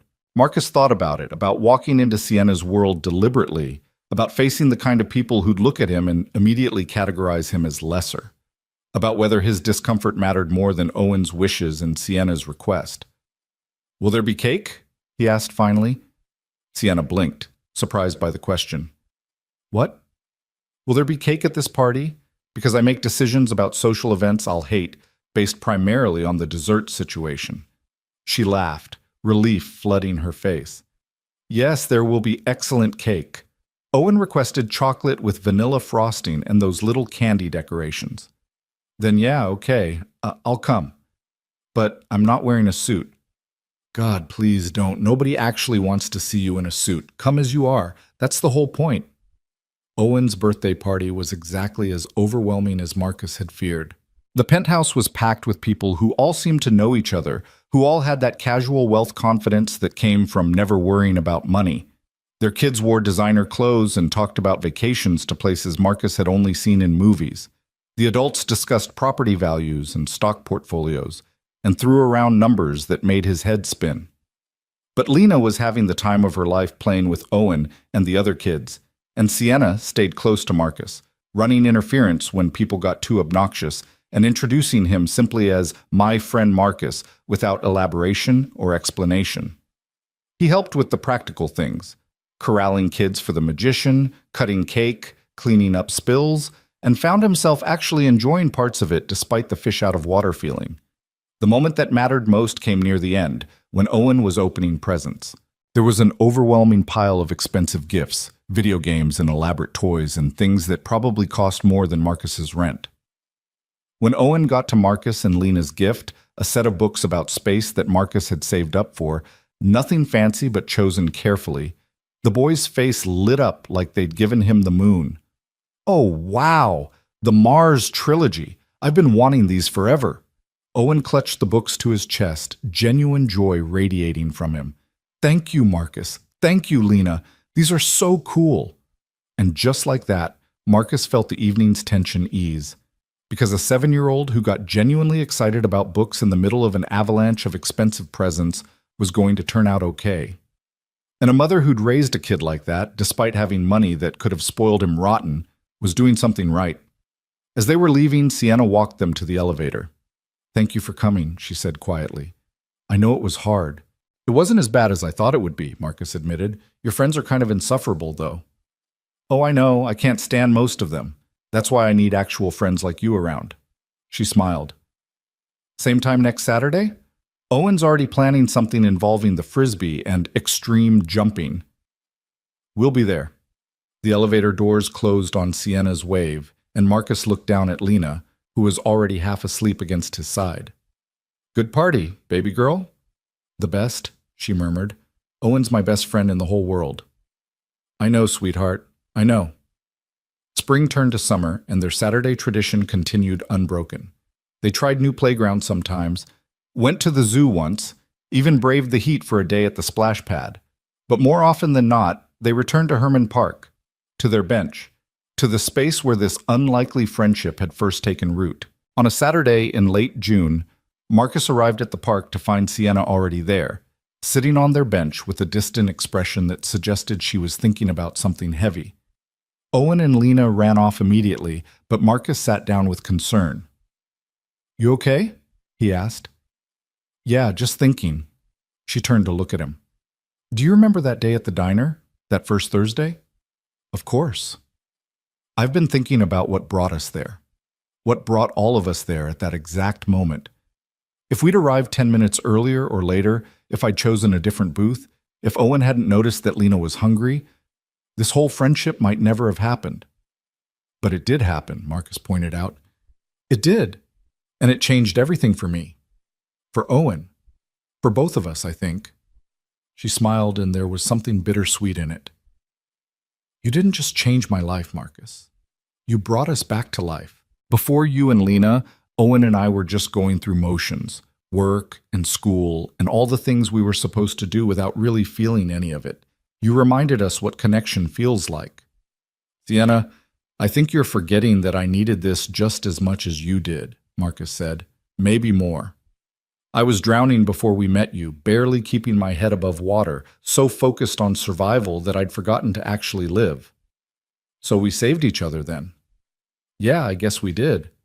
They watched their children play, these two kids who should never have crossed paths but had become inseparable through the simple act of adults being brave enough to bridge an invisible divide. The afternoon sun cast long shadows across the playground, painting everything in shades of gold. "You know what I've learned from all this?" Sienna asked. "What you've taught me." "What's that?"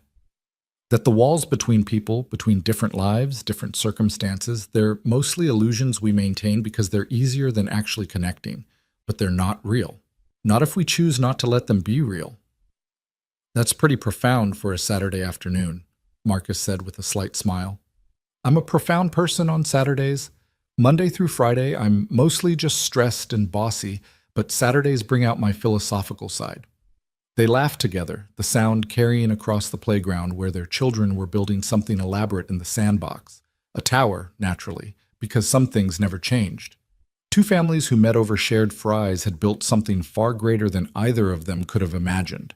A friendship that bridged worlds, a connection that made both of their lives immeasurably richer. As the afternoon faded toward evening and it was time to go their separate ways, Marcus to his duplex where dinner needed making and homework needed supervising, Sienna to her penthouse where similar routines waited. They stood by their cars in the parking lot and made the same promise they'd made every Saturday for the past 8 months. Same time next week? Wouldn't miss it for the world. Because some things, once found, were worth keeping. Some friendships, once built, deserved protection. And some moments, like that first Thursday at a diner when a billionaire looked at a hungry child and chose kindness over convenience, echoed forward through time, creating ripples that changed everything. Marcus drove home with Lena dozing beside him, the evening light golden on the dashboard, thinking about how strange and wonderful life could be. How a meal shared could become a friendship built, could become a life transformed. How sometimes the bravest thing you could do was let someone see you fully, all your struggles and scars and imperfections, and trust that they'd see your humanity instead of just your circumstances. He'd been wrong about so many things. Wrong to think that different worlds couldn't touch. Wrong to believe that pride mattered more than connection.